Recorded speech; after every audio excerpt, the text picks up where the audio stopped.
So, gentlemen, you've both been briefed backstage. We did agree that Mike will be opening first, so you'll get 7 minutes for an opening statement. Whenever you're ready, Mike, go ahead. Great. So first of all, thanks again for having me on, and thanks to my opponent for being here. So today's debate topic is atheism versus Christianity. Now, I'm an atheist. I don't believe in any gods. And I believe that there are some gods, especially the Christian one, that are definitionally unable to exist, meaning they entail logical contradictions or inconsistencies. So today, I will point out these logical inconsistencies, contradictions, and absurdities in JimBob's theistic view.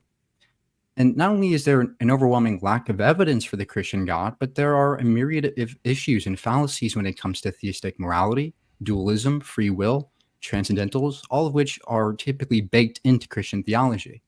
And hopefully tonight we can address these issues. Now, one of the main issues is a very simple form of the evidential problem of evil.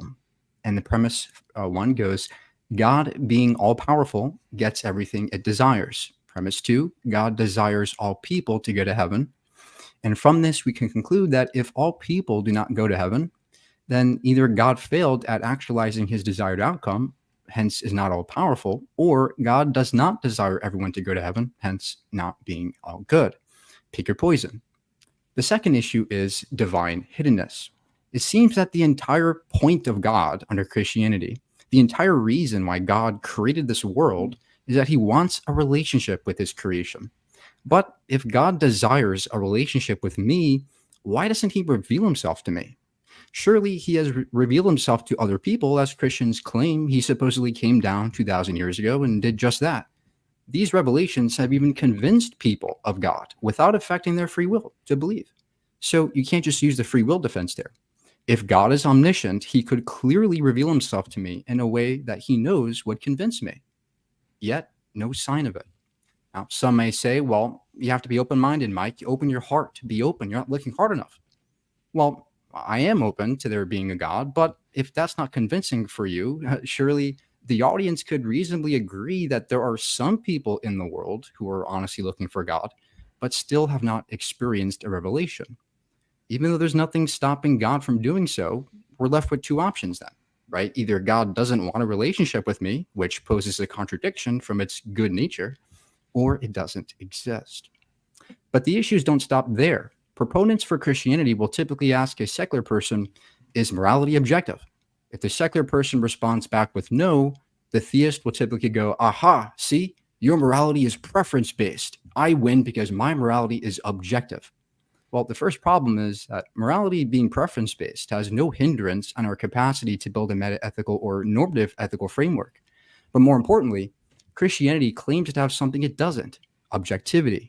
Not only have Christian ethics changed through time, as we see from the Old Covenant to the New Covenant, but definitionally, God is a subject, hence could not ground normative ethics in any objective way.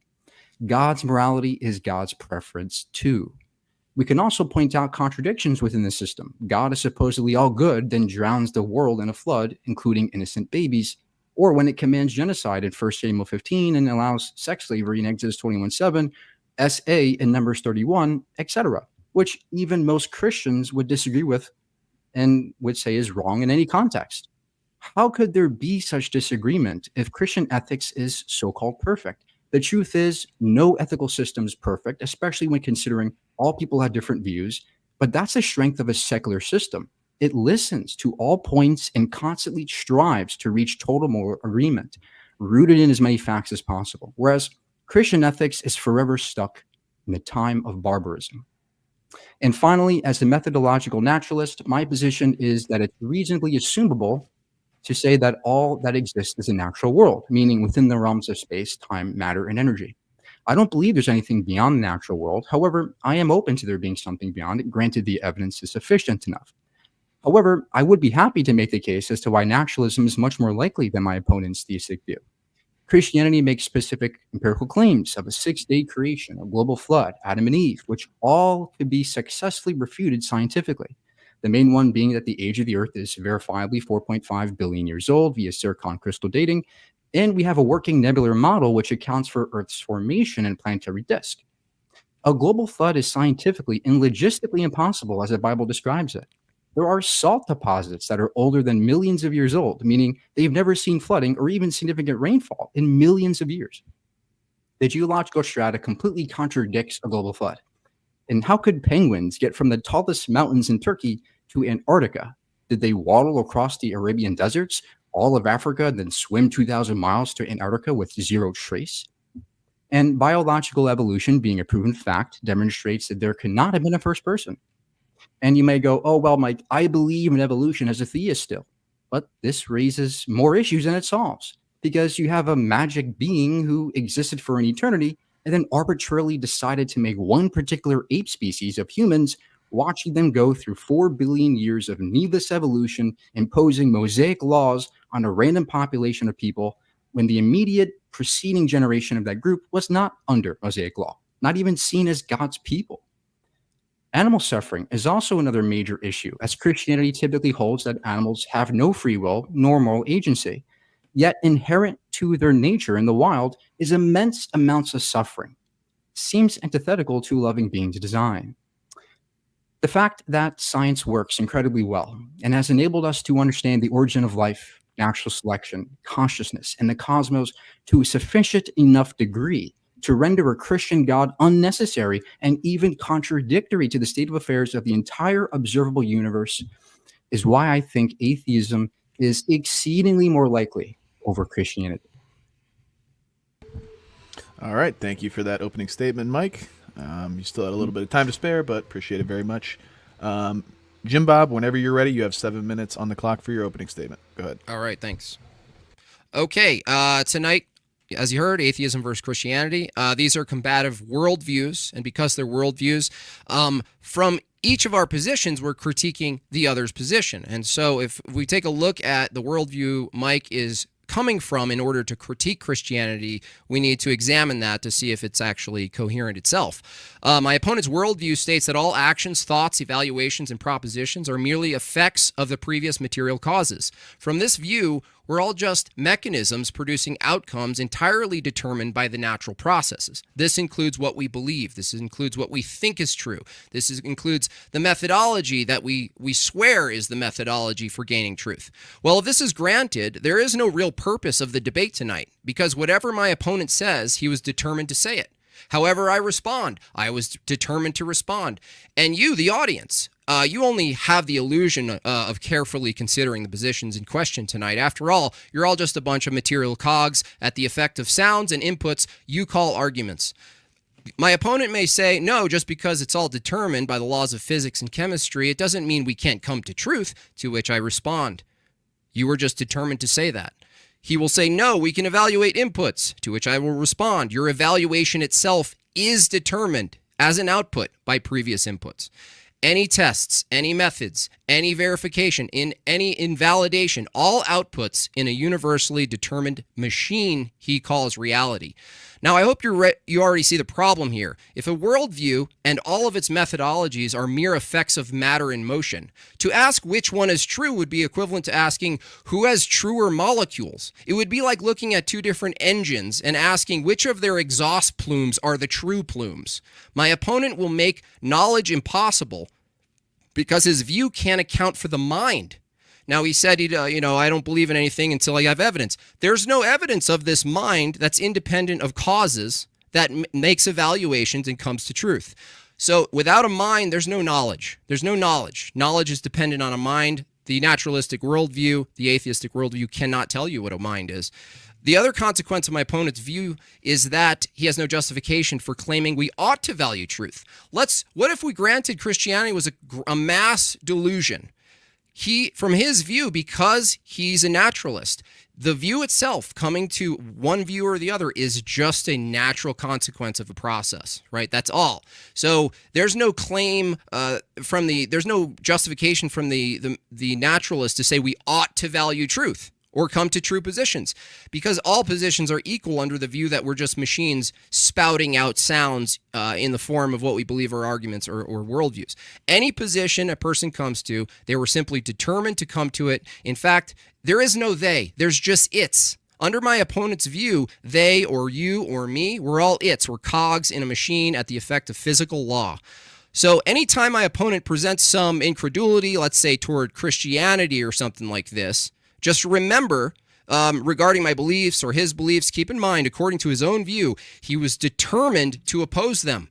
And I was determined to hold them as true. This is cause. This is causal. You can't stop law, right?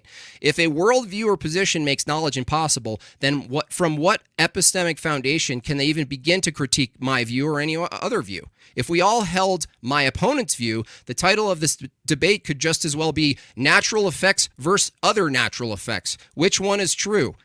So why would it matter whether or not a worldview is true, including Christianity, if there are just epiphenomenal effects of matter in motion?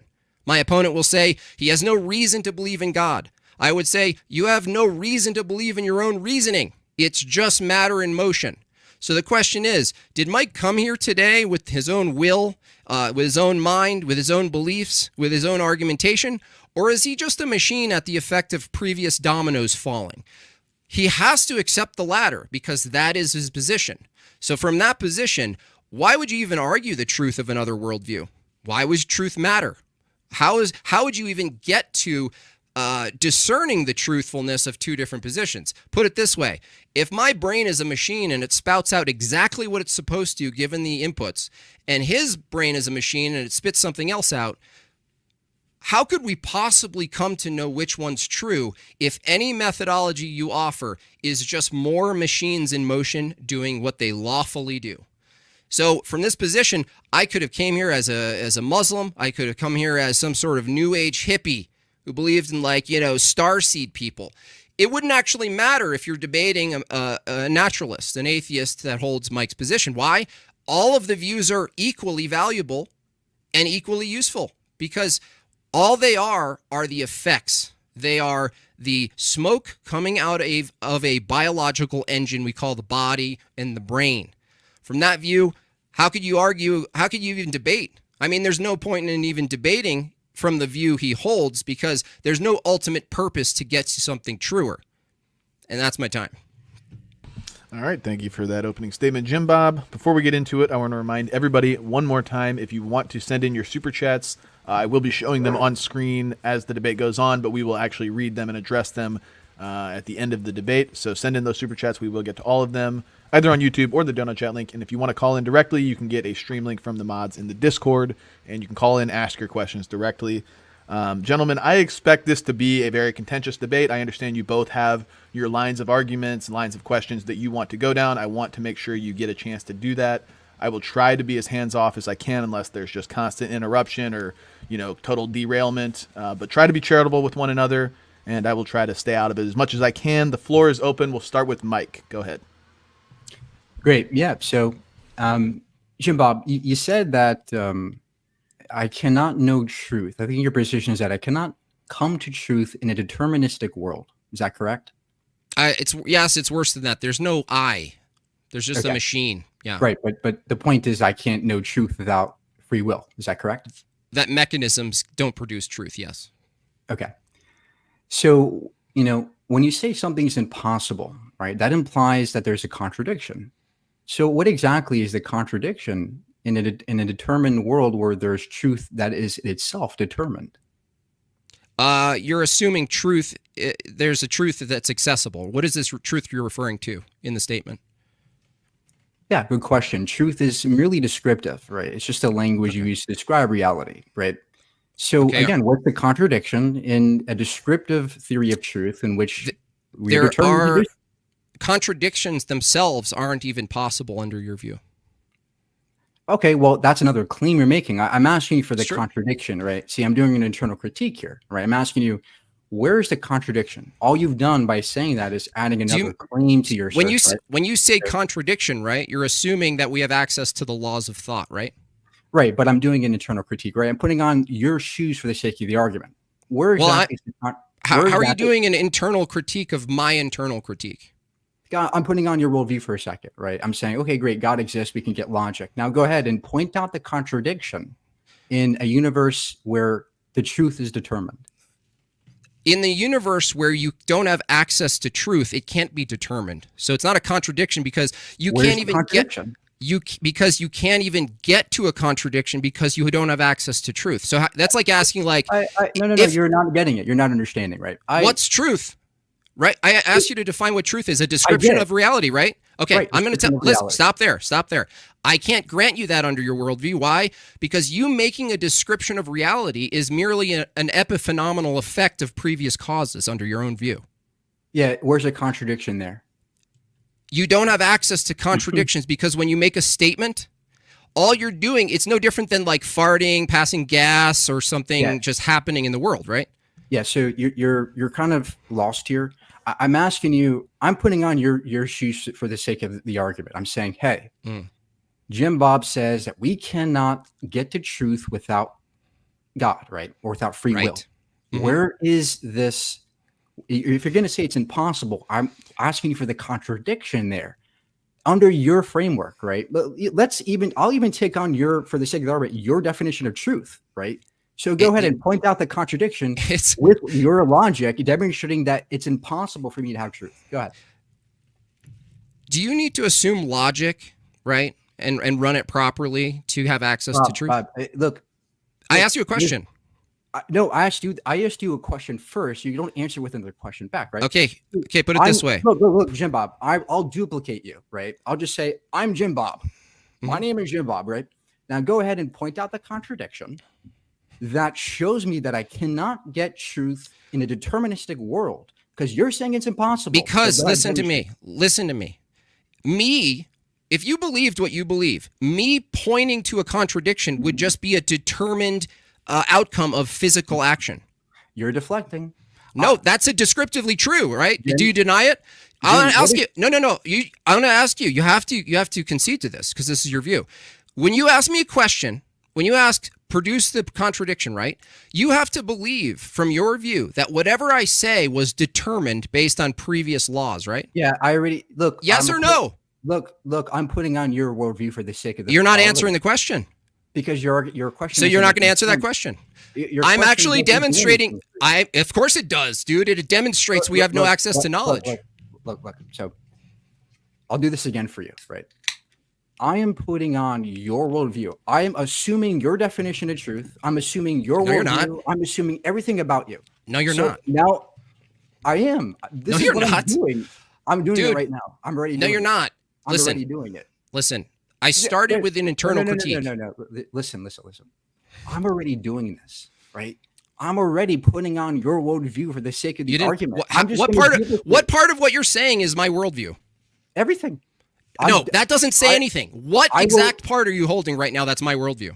I'm a Christian, and I think that you can't have truth without God. No, I never said you can't have truth without God. You didn't steel man me. I didn't say you can't have truth without God. I said you're. Oh, okay. See, so now that's. I want you all to notice that he deliberately misrepresented something I never said. So here we go again, Mike. If you ask me to produce a contradiction in any given worldview, not just yours, from your view, yes or no, when I respond by opening my mouth and making word sounds, is what I'm saying completely determined by previous causes? Yes or no? Yeah, and look, we can still get truth under deterministic world. And that's called begging the question. No. I asked you a simple question. Is it yes or no? Question begging. Where is the question begging? One question at a time. Did you say yes? I said yes. We can get truth. Okay, let's start that. Let's start here. You ask. No, you're not going to deflect. Look. Okay. I asked you. Yeah. You can't answer this. Listen, you're done here. You're toast. You can't get to truth. Why? Right. No. You can't get the truth. Here's why. I'll tell you. Listen up, kid. Listen up. I'll say it again. Mechanism 1, called Mike, produces a statement. Mechanism 2, called JimBob, produces a counter statement. Both are determined by law, correct? Right. Okay. So if they're both determined by law, I'm going to ask you, how do we know which one's true? Because truth, when something is true, it means it describes accurately what reality is. Okay, right? So when I come, hold on, one step at a time. No, don't you're get not scallop. Don't get scallop. No, you're stuck here. No. You're stuck in the corner here. I'm not going to let you out of here. Listen, if now you're going to, well, whoever describes truth accurately, that's just more claims that are determined by previous causes, right? Right. And what's wrong with that kind of deterministic mechanism yielding truth? What's wrong with it? Where's the because here's what's wrong with it. Again, Mechanism A produces a proposition out of Right. sounds. Mechanism B produces sounds. They're both Right. propositions. I ask you, how do you know which one's true? And you say, well, we have to describe reality. I'm saying describing reality is just more mechanisms producing effects. Yeah. Just Where's more. the contradict? Why doesn't that get you to truth? It's endless. Why Where doesn't does it that end? get you to? I asked you, how do we get to truth? You're not answering the question. Why doesn't that get you to truth? Because it's just going back. It's just kicking the can down the road saying another proposition is true. That's truth. We can get truth under determinism. Okay, you saying that you can and me explaining how you can't. You haven't actually described how you can. You just literally conceded we can get truth. No, I didn't. Yes, because truth I is said you could JimBob, you're so lost. Listen. If descriptions are determined, dude, you don't have access to truth. Why not? Because every description a person makes is already predetermined by causal effects. So you don't have an independent mind to evaluate. True? Why can't truth be predetermined? Because mechanisms don't produce truth. Why not? Show me where a mechanism can produce truth. That's question begging. Show me where a mechanism. What's a mechanism?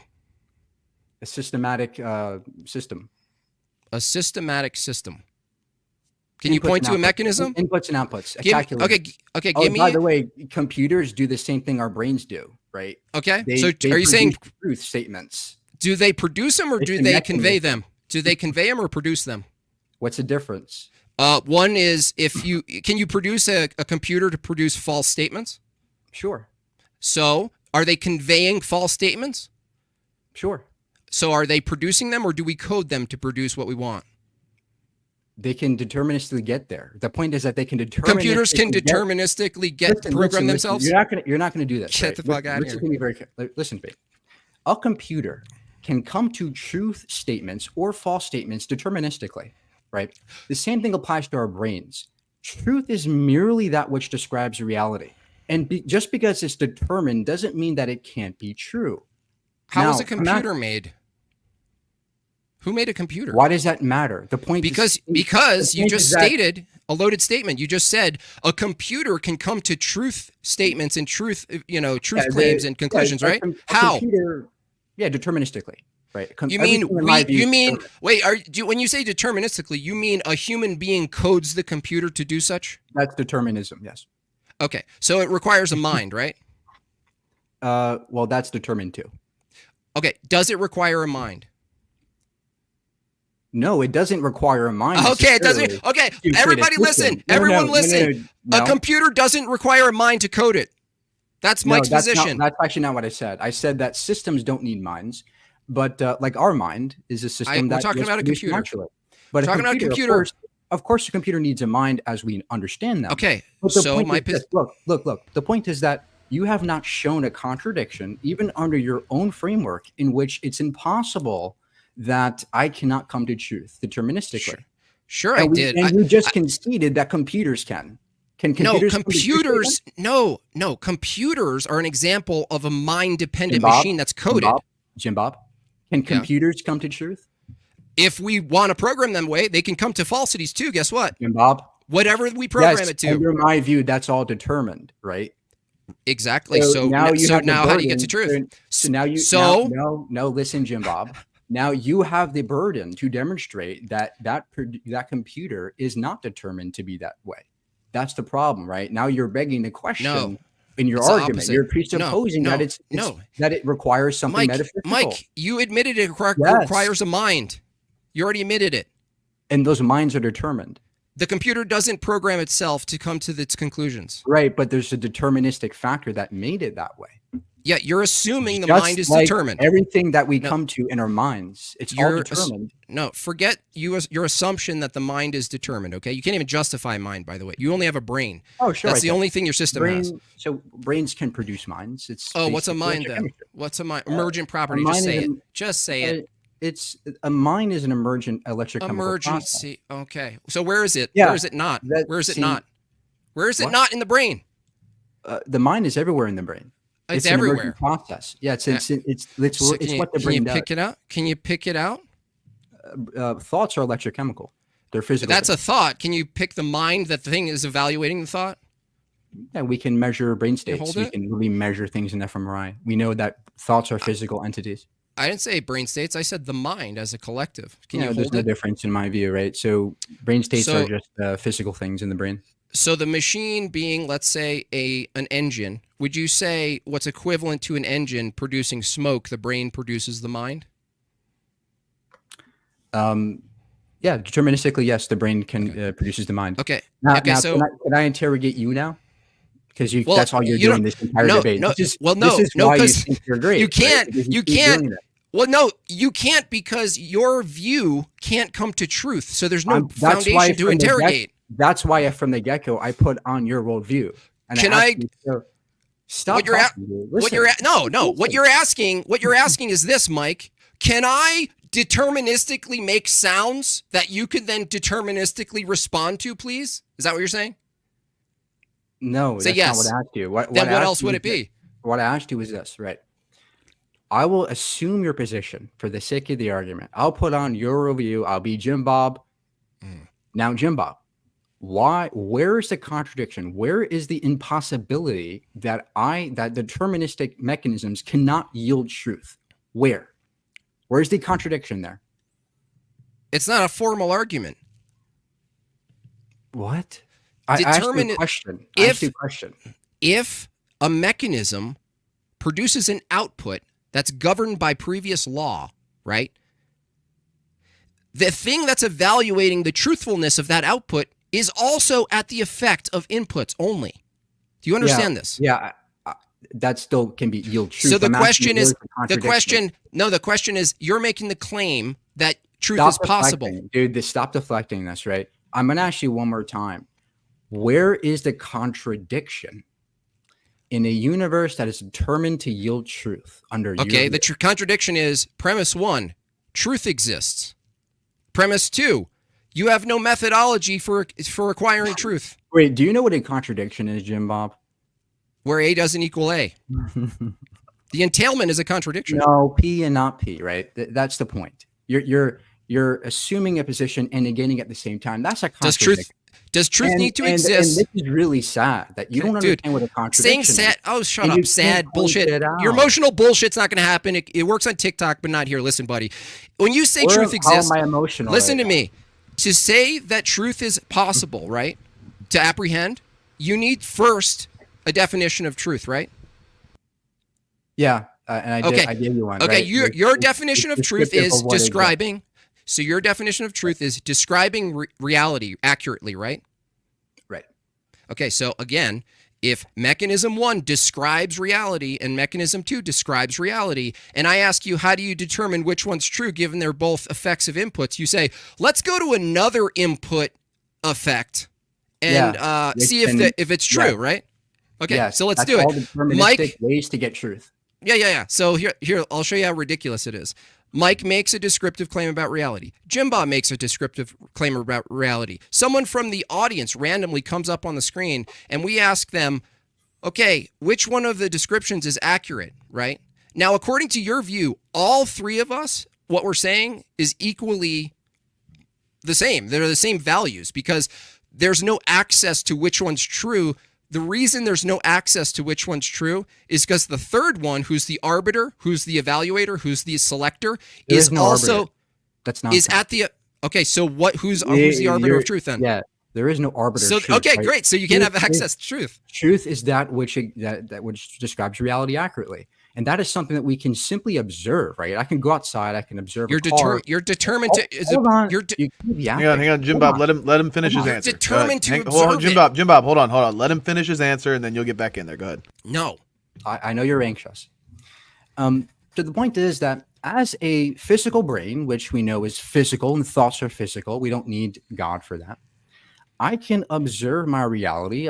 My reality stimulates my brain. My logical areas of my brain light up and produces a descriptive statement in the form of language, which then says, "Hey, a car is there.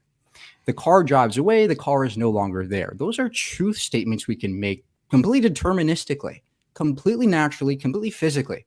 So your entire rhetoric that, oh, there has to be a third party, well, that's nonsense, and I can prove it. Hey, JimBob, does God know truth? God is truth. Okay, God is truth, correct. Okay. So when it comes to God, can God choose to not know truth? What? No, God. Truth isn't separate from God. So your question assumes that there's a separation. Oh, so God is determined to know the truth. Determined? No, that's a category error. So does God freely choose the truth, or is he truth? God's non-dependent from my view. So you're not doing a steel man. Giggle that away. Doesn't matter, right? Look, yeah, it does. Of course it matters. Okay, I know you. It doesn't matter if I'm accurately critiquing your view. It should just be my view about your view. Get the fuck out of here. Okay, calm down. So another ridiculous absurdity that JimBob has here is, hey JimBob, does God know the future? The truth of the future? Sure. Oh, so the truth is predetermined. No, you can have secondary causality. Because it already happened. The truth is there. We're just predetermined to get there. No, that's a big jump. Yeah. That's silly. Why the is truth, it silly? The truth already happened? JimBob, saying it's silly is not an argument. No, hold on. If someone knows the truth, an all-knowing mind that we can't comprehend, not a human mind that's godly, right? God mind, which is not human. How do you follow that if God knows the truth, that means the truth already happened? Because you just conceded that God knows the future, which means the future is predetermined. If I happen to know the future, did it already come to pass? Yeah, but isn't God's knowledge infallible? Yeah, but that's what you said. So you're going to correct yourself or what? No, you see. No, you're not going to? No, okay. You got to listen, right? You said it happened already. You're not giving me a chance to clarify, and this is really annoying, right? It should be. So when it comes to truth, you're saying that God knows the future, which necessitates it being predetermined because it's there, right? The truth is there regardless of what we think or do. So the point is that we are on trajectory to coming to that truth of reality. No. So that's the point. You're still not doing internal critique. The point is that the truth is determined even under your own framework. It's determined. No. Okay, JimBob, hang on, Mike. Hang on. Let JimBob get in here. He says you're not properly representing him, so let's just make the argument or clarify where he's not. From my view, what you're doing is conflating. You keep assigning this description of things happening as truth, right? From my view, God is truth is the precondition for the way you describe truth, which is a description of reality that changes based on people's inputs that can totally be contradictory to each other. So if God is a precondition for us to even describe truth, right, God wouldn't be then in the same category in which we describe happenings in the world. Yeah, that's question begging, right? You're just presupposing God. Whether you agree with it or not. Look, this is why I'm asking you. If you're going to do an internal critique, it doesn't matter if it's question begging. It's an internal critique. What? Okay? So no, you have to get you got to get the distinction so that you don't falsely try to argue. Don't you want to actually argue against someone's position and not your idea of it? JimBob, can you come down for a second and recognize that? Why? You're question begging here. You're just simply presupposing God gives me truth and that's it. When I give you a perfectly valid method of coming to truth without God, another naturalistic worldview. That's why from the very first question I asked you was, where's the contradiction? You have failed to do that. Just because you're failing to do so doesn't mean you can cry about it. No, listen. Either concede that you don't have a fucking contradiction or go away. Your view can't even account for contradictions because everything's determined. Why not? Why can't I? Where's the contradiction? Because using logic would be determined. However, a brain uses logic. Why is that impossible for logic to be determined and come to true statements? Because whoever's declaring that someone came to a true statement or not was determined to come to that position. So we don't know if it's true or not. That's a tautology. We don't know if it's true or not. JimBob, do you know? Actually, you're right. You actually don't know what a contradiction is, and you showed that today. No, your view is worse than pointing a contradiction. It doesn't account for contradictions. It's worse. Yeah, that's not what I asked you, right? What I asked you was, I'm putting on your worldview. I'm asking you to demonstrate the contradiction in a deterministic world where there's truth. You have yet to do so. And the fact that you're hinged on this point is embarrassing because I had a whole opening statement full of fallacies that you're not willing to go through. You're stuck on this nonsense that you think is good, but isn't. Truth requires a mind to evaluate different propositions. Yeah, we can have natural. your view doesn't have a mind. It just has a machine. Well, That's the contradiction. Why can't mechanical brains be minds? Because the same reason calculators can't be minds without a mind programming them. So the reason because mechanisms because it doesn't matter if hang on, Mike. Hang on. Let JimBob finish his answer. Go ahead. Because mechanisms don't produce truth. When I ask you, can a mechanism produce truth? Right? I asked you to point to any machine that can produce truth, and you went to a computer that requires a mind. It requires a mind, but that mind can What's still a be mind? JimBob, listen. That mind can still be determined to produce that computer. See, the entire point is that there's no contradiction in the deterministic view in totality. You have yet to show that. You're just question Becky the entire time. You're not actually engaging in my question. So you're saying there should be a bunch of computers that were determined by human minds to just not work. Yeah, determined things can produce false statements or true statements. That's the point. No. Can you show? No. See, Yeah, you're deflecting again. I'm not gonna leave this point. I'm not gonna leave this point until you give a contradiction. Dude, I'm not gonna leave this point. You're until way you give stuck a in a corner here. You just said this. Where? Okay? Where am I stuck here? Here. Show the Here's what you said. You said the machine can still convey and produce a true or false thing. That assumes that you have access to what's true or false, correct? Like a calculator. Okay, hold on. Let's do an example. Reality.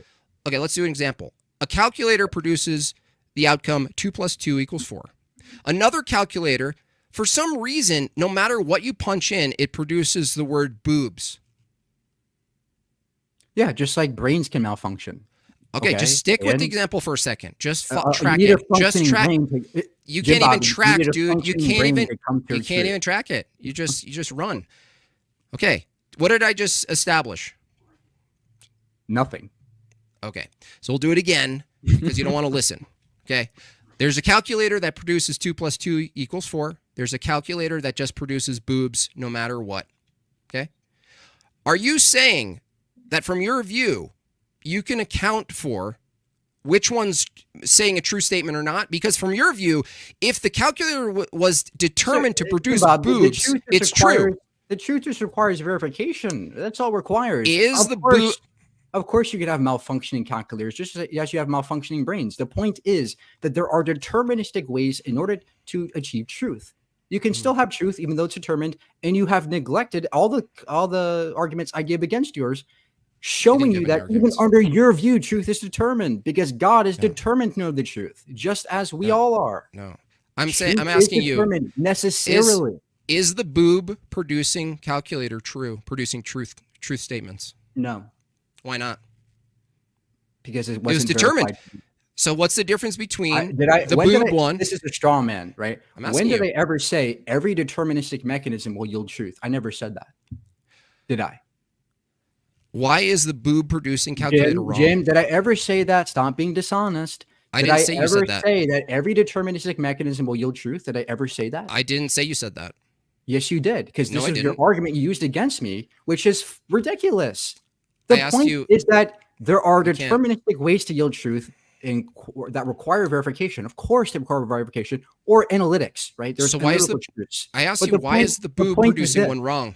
The point is that you cannot show a contradiction. You have failed to do so this entire debate. We've been talking about this for a half hour, and you have not even yet pointed one single contradiction in my view.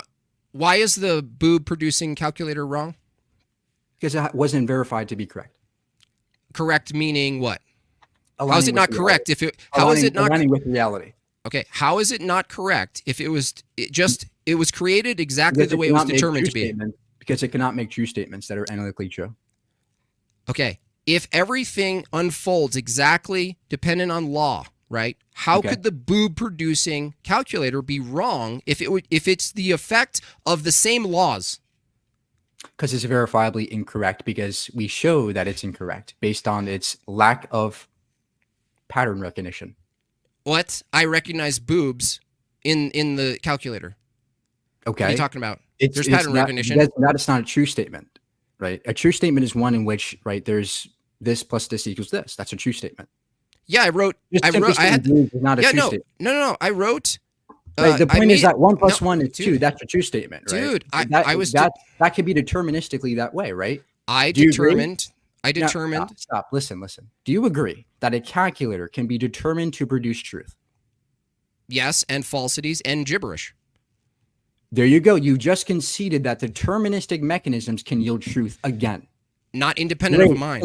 Great. No, So you conceded. no, let's no, move on. no. Thank you. No, Let's no. move on Hey, now listen. to my other arguments that I prepared for. Hey, that's so slimy.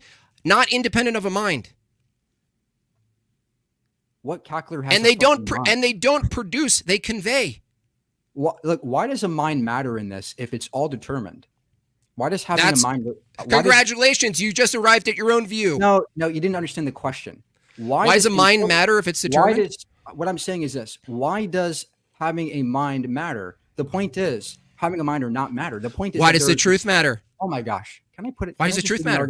Okay, great. Yeah, So yeah, the yeah. point is, no, that's not what I'm saying. The point is, It is. why does having a mind or not matter when we have a deterministic mechanism that yields truth by your own concession? Why would the truth matter? From your Well, view. the truth matters subjectively for progress reasons and objectively because it gets us technology and cars and phones and a better quality of life. But that's irrelevant, right? Why The does that point is matter? it subjectively matters. Why would it matter if to disprove Christianity or any other view then, if it's all determined? Because Christianity actually harms people. And You're we could get determined. into that Are you later, but- determined to believe but the- that? Or is it true? Yeah, determined based on my environmental factors. So is it true because it's determined, or is it determined because it's true? No, it's verifiably true. It's not true because it's determined. It's true because we can verify it. And yes, that is determined to be the case. So if I disagree, am I determined to disagree? Hold on. I can deterministically verify things. Do you agree? No. Of course not. Really? So No. where's the contradiction? Why is it impossible for me to verify things deterministically? Because verification requires a mind. Mechanisms don't have minds. Not a contradiction. Well, it's an And inconsistency. And that's question begging too, right? See, I'm asking you. You already why- admitted it needs a mind. Hang on. I did listen to the answer, Mike, and if we're going on the formal definition of P and not P being a contradiction, he said that truth requires a mind, mechanisms don't have minds. That would be P and not P. You can disagree with it, but I think he did answer the That's question. why I said it's question begging, right? Okay, great. Again, I'm asking you, why can't there be a deterministic factor that yields verifiable truth? Because truth requires a mind that evaluates. Let's say, okay, What else would be evaluating it, dude? let's say it has no mind, right? Why is it impossible for something that has no mind to yield truth like a calculator or a mechanism like that?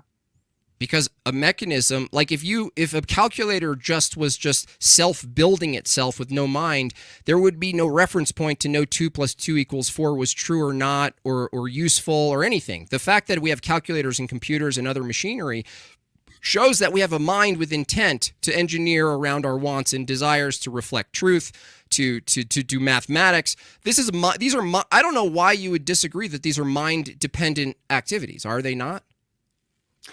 Yeah, the problem is that minds can be. Then you agree the contradiction then.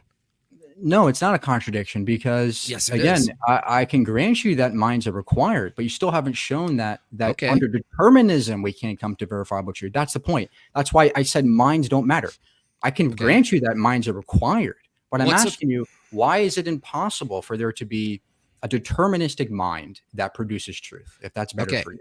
Okay, so if we agree that a calculator requires a mind, right, to convey truth, right? It requires it. Not only it requires it to code it, but it requires a mind to evaluate whether it's properly doing its coding, right? So we can check and go, well, that says 2 + 2. There are self-correcting mechanisms within calculators that are coded by a mind.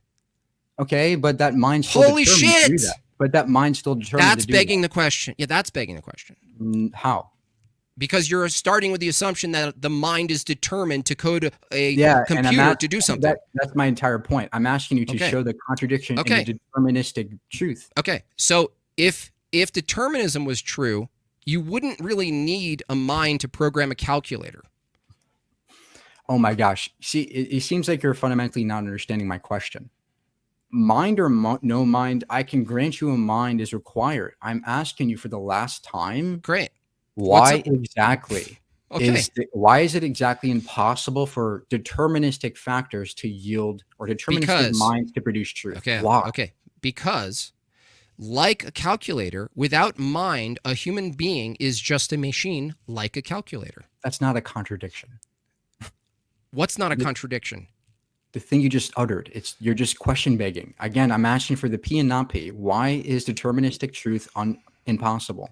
Because truth isn't by the way, you already freaking conceded, which is now you're being dishonest. You said you said remove the mind, right? Have a mind, remove the mind. It doesn't matter. Okay, so what is truth? It's irrelevant to my question. Is truth a concept or not? Yes, truth is conceptual. So if you remove all the minds, okay. I like how you're deflecting. I like how you're deflecting. What? No. You just said if we remove the mind and it's just mechanisms, determined mechanisms, what's the problem here, right? Why can't it produce truth, right? That's the question. Yeah. Truth is itself a mind-dependent concept. That's why. Oh man, it's just like talking to a Walkman. Oh wow, cool way of not answering anything. Is truth a mind-dependent concept? Yes or no? Don't get squirmy. Is truth a mind-dependent concept? Yes or no? I just granted you that minds are required for truth. I'm asking you, why can't there be deterministic minds that yield truth? Because do you understand the question? Yeah. Do you understand that? No, honestly, do you understand the question I just asked you? Yes. This is the problem. What did I ask you? You said, could there be deterministic minds that produce truth? Great. Answer. Where's the contradiction in the deterministic mind? Go. The contradiction is that a mind itself would defy determinism. Why? Definitionally. You're question begging. Because an evaluation, right? Again, you have the same problem. If you define a mind as just this determined path, right? That's caused by previous dominoes, right? If you assume that, right? There is no independent view evaluating truth. There's just machines. You're not giving a contradiction. You're just uttering garbage.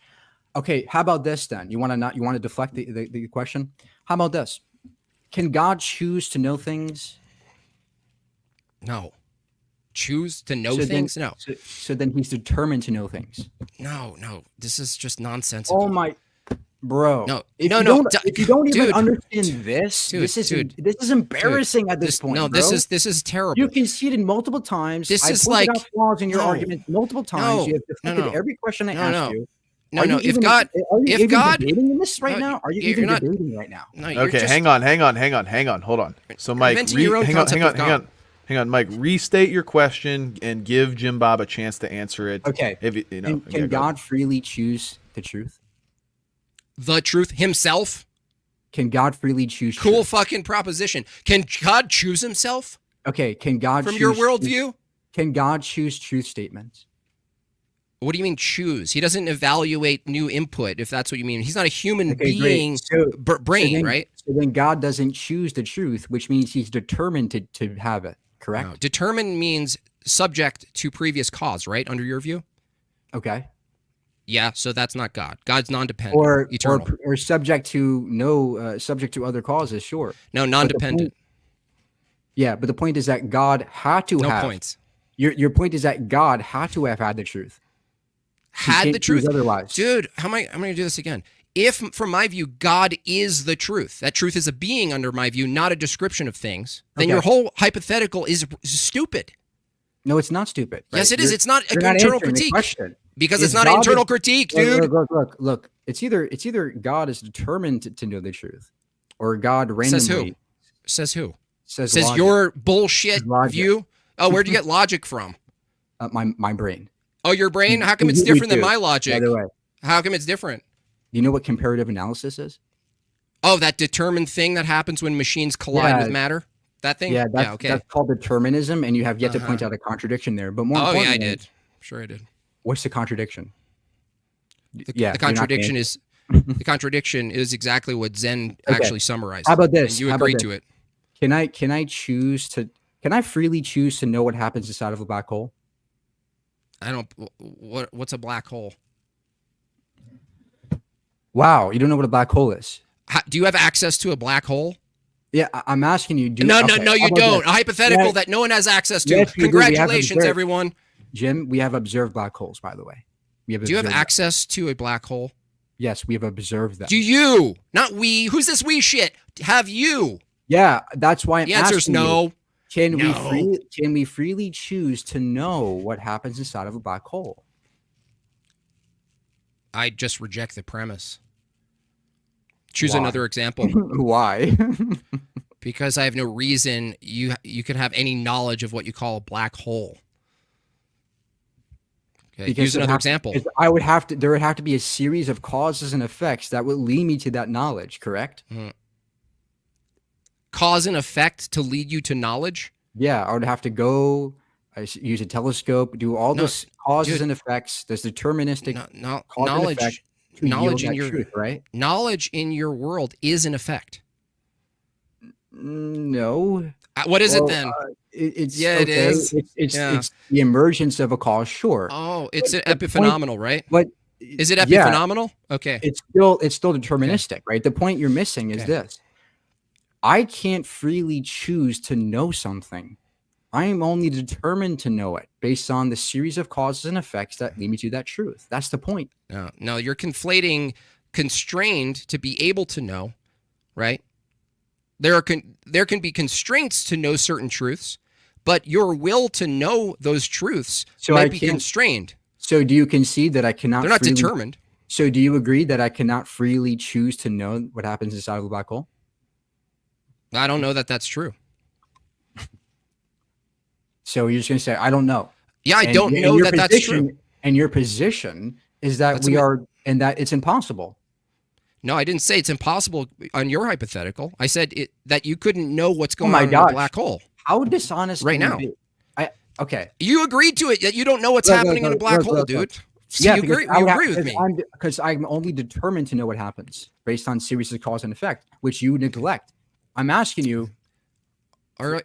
I'll do this one more time. Are you determined to be an atheist? Yes or no? I mean, it's pretty simple. Yeah, because I was influenced by evidence. Okay. So, no. Forget it. Yeah. Forget evidence. Determined because I have evidence presented to me. Okay. Now, you only believe in things with evidence? Do you only believe in things with evidence? Stop deflecting. Yes or no? Do you only believe things with evidence? No, there's different types of truth. There's analytical truths and synthetic truths. Okay, what do you believe in that you lack evidence for? What happens inside? No, nothing. There's nothing I believe in that lacks evidence. Oh, really? Do you believe knowledge exists? Yeah. Where's the physical evidence for knowledge? Did I ever say that you can only get to truth by physics? I never said that. So stop. What's evidence? What's evidence now? Data or facts that point to a specific conclusion. Now, when it comes to knowledge, the way I know things is by merely describing that which I see or observe. Or how do you know you're accurately describing? When it comes to analytics, we can take a look at axioms and things like that. Can do a comparative analysis in terms of logic. Are you determined to do those things? But the question of course. Okay, so you're determined to describe things in a certain way, right? Correct. And so because you're determined, no, hold on, I'm still talking. You're determined to describe things in a certain way, and you call that truth, right? Yeah. Why isn't it truth? Wait. Do you call whatever you describe as true, why is it not true? Well, if it's inconsistent with the way someone else describes it, then aren't you in a bind there? No, because guess what? There's something called comparative analysis. There's something called verification. That means what you're describing isn't true then yet. By simply describing it. Our descriptions of reality can be inaccurate, and that's why verification is needed. Okay, so verification, is it not just more determined descriptions of reality? Yeah, which also can be true. Okay, so how do you know that's true or not? By verifying those things. Okay, so how far along do you go keep verifying with predetermined verification that's caused by natural effects? By natural causes. Truth, when it comes to empirics. Done. You're done. Do you think that there's absolute truth? No, do you think there's absolute truths in empirics? No, because exactly that's the point. There is no absolute truth to empirics. Is that true? Yes, analytically speaking. Okay. So the problem here is I know you want to get away here. You said I know truth by describing, and I said, how do you know it's true? And you said, well, I compare it with someone else describing. And I said, are they determined to describe it? Hold on, don't interrupt me. Hold on a second. You exactly said this. You said, I described this. And I say, how do you know this is true? And then, well, I described it. There's a way of describing it. And you said comparative analysis. And I said, the other person is now describing reality too. So you're comparing your descriptions, right? But they're also determined to describe reality a certain way. Yeah, and then I said, hold on, dude. Hold on. And then I said, how do you know that person you're referring to is accurately describing it? And I demonstrated, just as I intend to do tonight, that you're just going to keep moving the descriptions over to other people who are determined to describe things a certain way based on previous laws. No, because our descriptions stop. No, because our descriptions When do they stop? Hang on, let him answer. Let him answer, JimBob. When something is more accurate than another. Oh my gosh. And how would you know that? Let me guess. There you go. Appealing to another description? Yes. Yeah, keep going. Yeah, great. Great epistemology, dude. And why is it necessary that we have to come to absolutes with empirics? I never said that. Talk about a straw man. Great. So then there's nothing wrong with having empirical knowledge that goes on forever. I'm saying you don't even have partial knowledge. JimBob, is there something impossible about having knowledge that goes on forever empirically? If everything's determined, you're just operating inside a machine. Yeah, that's not what I asked you, sir. Machines don't produce knowledge. That's not what I asked you. There's dude. I asked you, what's the problem in there being infinite knowledge empirically? Because there is no knowledge from just empiricism. Yes, there is. It's called there isn't. It's called description. No. Do you need to assume philosophy and a whole set of other immaterials to do empiricism? Yes or no? No, we just observe. So you observe. Let me get this straight. You observe the external world. We observe, and then we do logic to describe. Okay. Okay. Is the external world an immaterial conceptual description of reality? No, nothing's immaterial. That's nonsense. Nothing's immaterial. I asked you if you can hold knowledge. You said no. I said yes in your neurons. Can you hold truth? In your neurons, yes. Okay. Can you hold meaning? In your neurons, yes. Okay. Is the word apple material? In your neurons, yes. Where? Where is the word apple in my neurons? Probably the prefrontal cortex. Or the where? Probably? Where? We're so excited to know.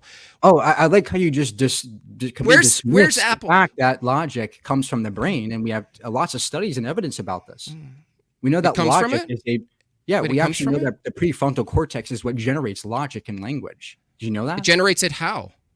By physically? Having a neural circuit. So logic is physical? Yes. What's it made of? What's the law of identity made of, Mike? So when you say the law of identity, you're just referring to a thought process, which is made up of neural chemistry, electrochemistry. What are the three laws of logic? Excluding middle, non-contradiction, and identity. And can you tell me what physical properties they're made of, Mike? Electrochemistry in the brain. What's that made of? Electrons. So the laws of logic are made up. They compose of electrons. Is that correct? Logic is a physical phenomenon. Yes, it happens in the brain. So can we look at the laws of logic under a microscope?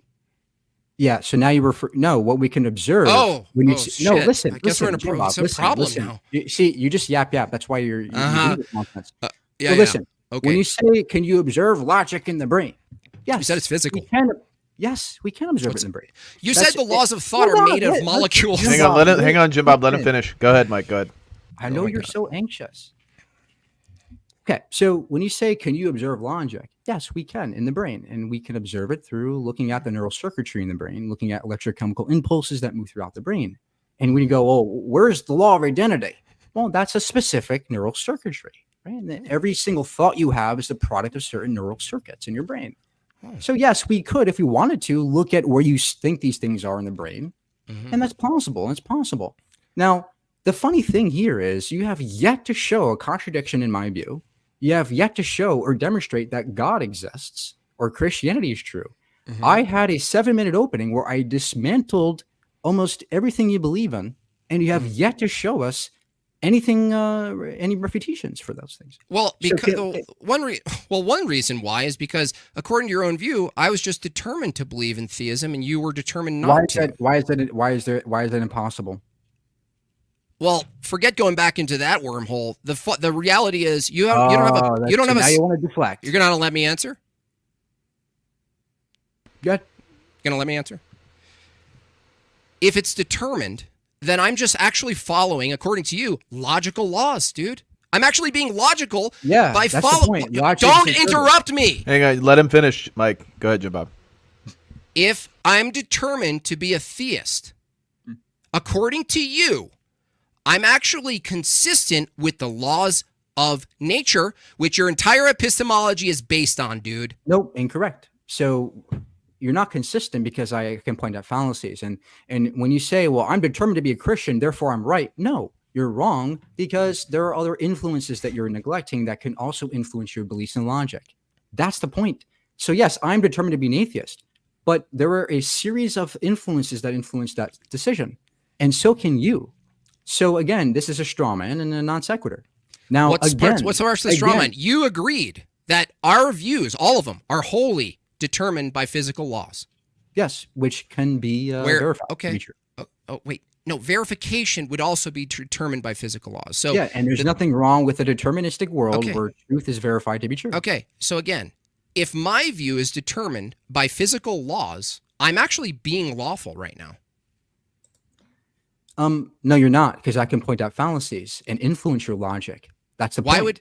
Why would fallacies matter if I'm determined to believe? Another straw man, right? What you're saying. I asked you why. Why would a fallacy matter, dude?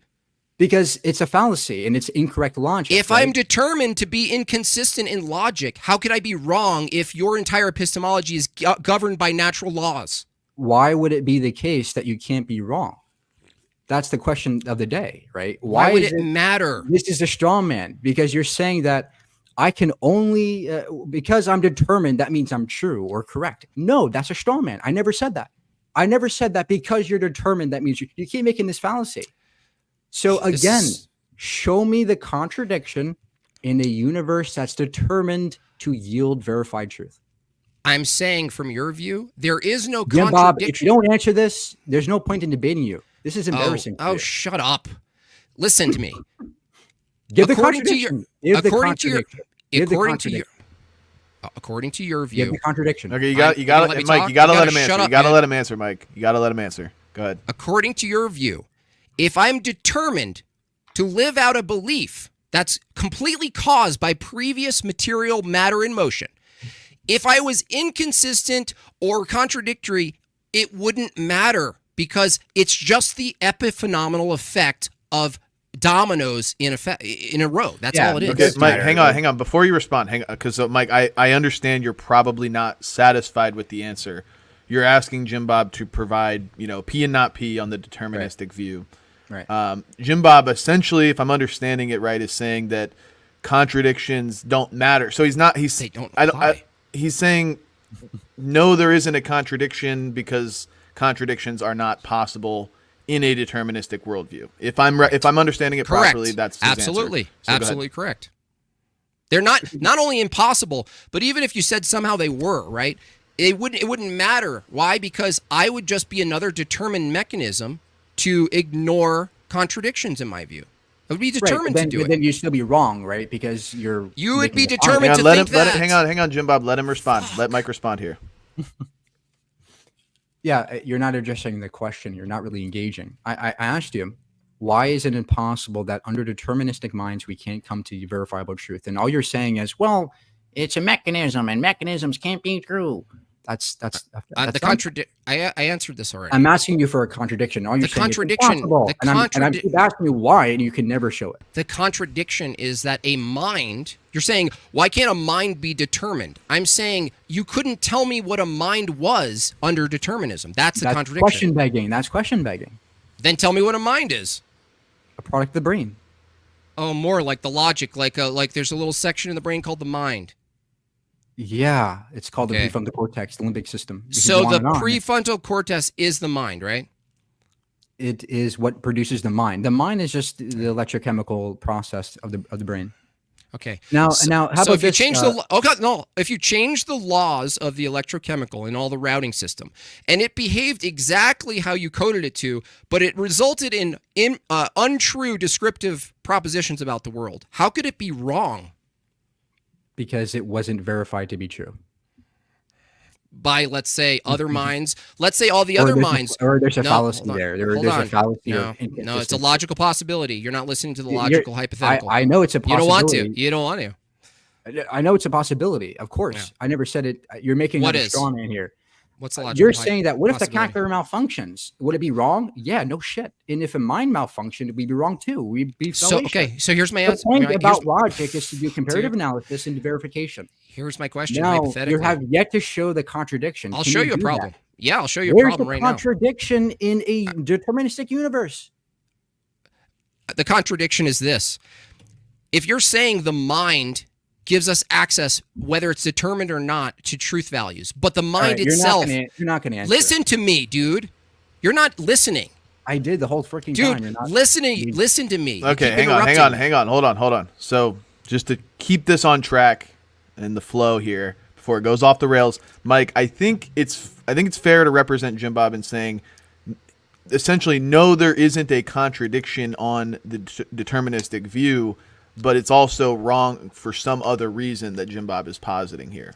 I believe Yeah, that's a summed There's a up way of- problem. so Big you agree problem. that there's So no go ahead. So then, You're gonna let me- agree that, so No, then you I- agree that there's no contradiction in my view? No, I said that there was, that you can't actually justify what a mind is. You don't know where the mind is. You're just saying, No, oh, the some brain. shit happens in the brain and that's the mind. Listen, if the mind itself can be rerouted, right? Because you said the laws of logic are in the mind and they're just little chemical highways. So what I'm asking you is, if what governs truth for you is that working properly and effectively describing the external world, but in your view, you can reroute all of humanity to falsely describe reality. That means the truth. That means the truth itself is dependent on just the routing system of neurons. The truth is dependent on minds, yes. That means that truth could change if you rerouted it. Truth is what describes reality. And if it If doesn't you describe reality, if the system has malfunctioned to the degree in which it cannot even describe reality, it cannot come to truth, right? That's what truth is. It's what describes reality. And if there's a neurocircuitry that is malfunctioning or rewired in such a way, it will never produce truth. Listen. So again, the point you're is not that understanding this entailment. This is I big am. for you. Okay, I that's am. why you're It's not like big la la for la me. la la. You- Listen, if it's essentially like saying this, if all the calculators we knew of, right? You woke up one day, you didn't know what a calculator was, and all of the calculators were programmed to produce things we would previously know as incorrect answers. I'm saying apply that hypothetical to a brain. The brain, if truth, according to you, is determined by lawfulness of chemicals and structures in the brain, right? That then describe external reality. I'm saying hypothetically that's logically possible under your own view. That you Yeah, can but just the- you could just reprogram all minds, all brains to falsely describe reality, and it couldn't be wrong if all minds falsely described reality. No, that's incorrect because there would be Okay. there would still be fallacious. Who's Those this are- leftover mind who's Oh, who's listen, accurately describing it? listen, that's You're not keep hearing me, strawmanning. Ned. You're So not hearing me. I am. You're saying that if we rewire the entire humanity, their brains, in such a way that we would all render false statements, yes, they would all be false. So No, what?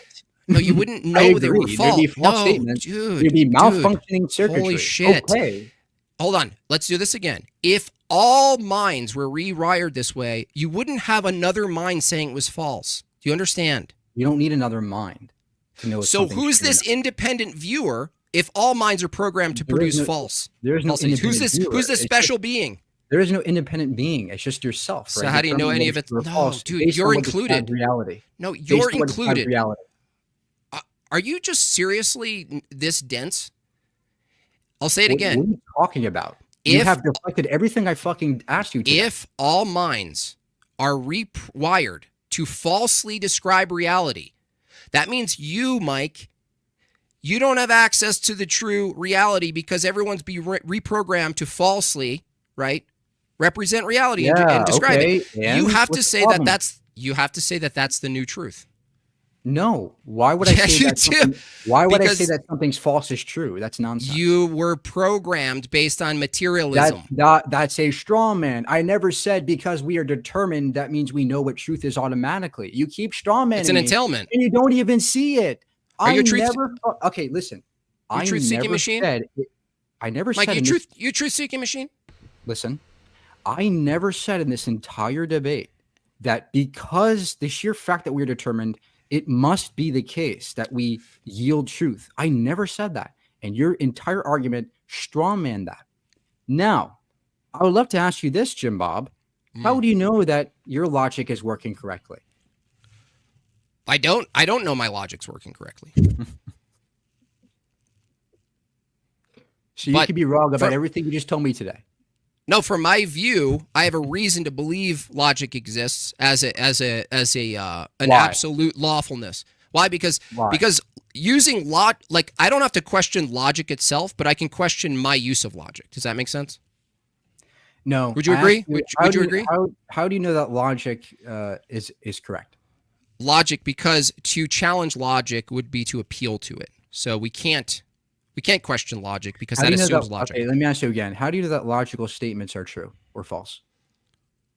Logical statements? Well, no, you can make a logical statement and have it be valid and it all be untrue. So well, it can be that's not true. That's not an assumption I would make. Yeah. So great. Something can be logical and not true. Look, the point here is, why do you need God? If I can, from my worldview, ground logic in brains and ground truth in brains and ground morality in brains, why do I need God?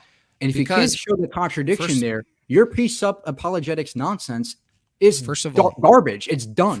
First of all, you have to point out a contradiction or you have no fucking argument. First of all, you can't ground truth in brains because I just demonstrated you could rewire all the brains to produce false propositions.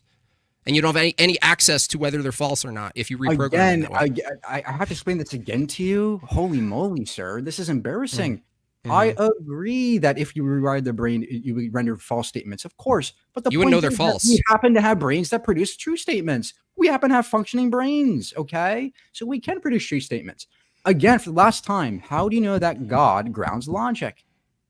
Well, logic is immaterial and conceptual, first of all. It's not physical, like you said. Prove it. No, proving the opposite would be required, and you tried to, right? And we all have it, right? Do you want to study? The laws of logic are little neurons, and you can take them out, and this kind of nonsense. Look. The point is, I can still ground logic and truth in my system under an actual system. No, you can't. Then if you keep saying you can't. Can we change simple. No, Mike, listen. I'll destroy you right now, dude. Watch. If the laws of thought are physical, can you change physical things? Yeah. Boom. You're done. You don't have a basis for logic. What? You can just change the laws. You can change the laws. The laws are not exactly tied to a specific to just physical stuff. They're tied to specific configurations, right? Hold on. Now it's a configuration. JimBob, listen. You're so embarrassing. There. So when it comes to logic, there are certain neural firings that have to occur to produce logical axioms. True firings, right? So yes, you can change physical brain chemistry, sure. But the point is that if you do it to such a degree, it will render false statements. That's the point. So they have to be configured in such a way that yielded truth that we observe today. That's why your argument fails. Now, again, can you answer my question? How does God ground logic? Well, for one, logic is a true thought, right? Descriptions of thoughts, a law of thought. It's immaterial. We can't materialize it no matter how much you talk. It's not going to materialize as a thing, right? It's not made of things. But it does. But I'll grant you that it doesn't. You can't tell. Dude, no one would have fucking agree with you. There's no one who produced the laws of thought on a platter, dude. Get out of here. Again, we actually have done studies on logic. And we studied it. Yeah. Okay, great. My studies. Great work. No. Oh, okay. So you're going to reject science? Okay. So here's the thing. Wait, are you going to reject science? Yeah, science is wrong. That's the fundamental usefulness of science, is that it's wrong. Wow, you're going to reject the entire endeavor of science. Where did the entire endeavor of science say that we can materialize logic on a platter? It says that we can demonstrate logic comes from the brain, and I have multiple studies on this. If you say the brain is required, common fact in neuroscience. This is embarrassing. What do you mean? What do you mean comes from? No wonder you still believe in precept. What do you mean comes from? It's produced by the brain. Where? Tell me where the brain produces the laws, the three classical laws of logic again, please. I'm sure the chat is just really excited to hear this. So it's much more nuanced than just black and white. You're committing a black and white fallacy by saying it has to come from one specific part. No, of course. Yeah, give yourself some time. Give yourself some time. I don't need that much time, sir. I'm already doing it. So logic is a complex, nuanced process that happens in many circuitries of the brain. We have the prefrontal cortex, the limbic system, the frontal lobe. All these parts of the brain generate certain neural firings and circuitry that yield the logic and the true statements that we make in today's world. That is completely logical, logically valid and sound, and supports my view. That's great. Your Can you view change says them? that your view says that there's a magic being who murdered people in a flood, and he's the one who grounds logic. You have yet to demonstrate that. You have yet to show why that's necessary, and you have yet to show a contradiction in my view. Great. You Yeah, have failed I at can. everything. You have I'll show failed at another. everything today. You have failed at everything I threw at you. You should failed write in for Huffington Post. You're good at headlines, but not really good at actually arguing. So listen to me.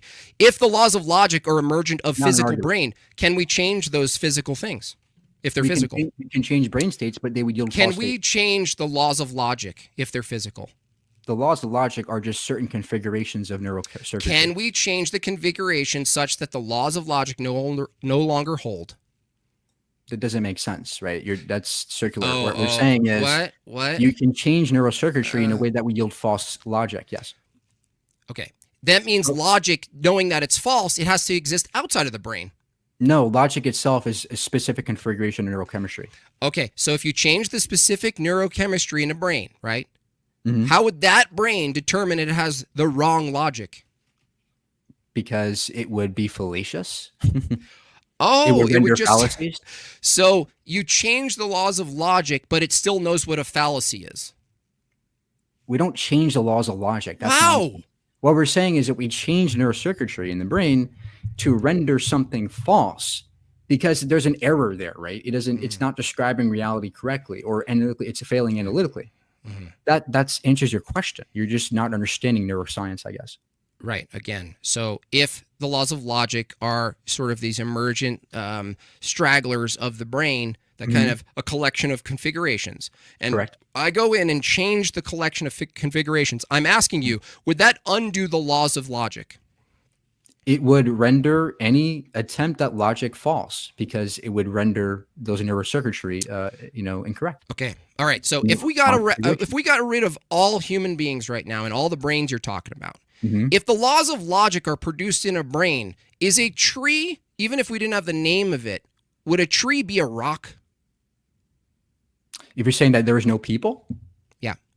yeah. So the logic, that true statement itself, a tree being a tree and a rock being a rock, those identity statements are produced by the brain itself, right? They're I dependent on the understand brain. that. I didn't say description.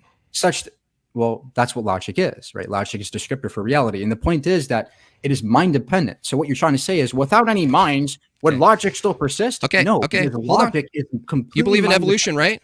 You believe in evolution, right? Correct. Was there a time where we didn't have our minds producing the laws of logic as you describe it in that configuration? Yeah, the laws of logic are mind dependent. Okay, cool. Brain So, dependent. okay, great.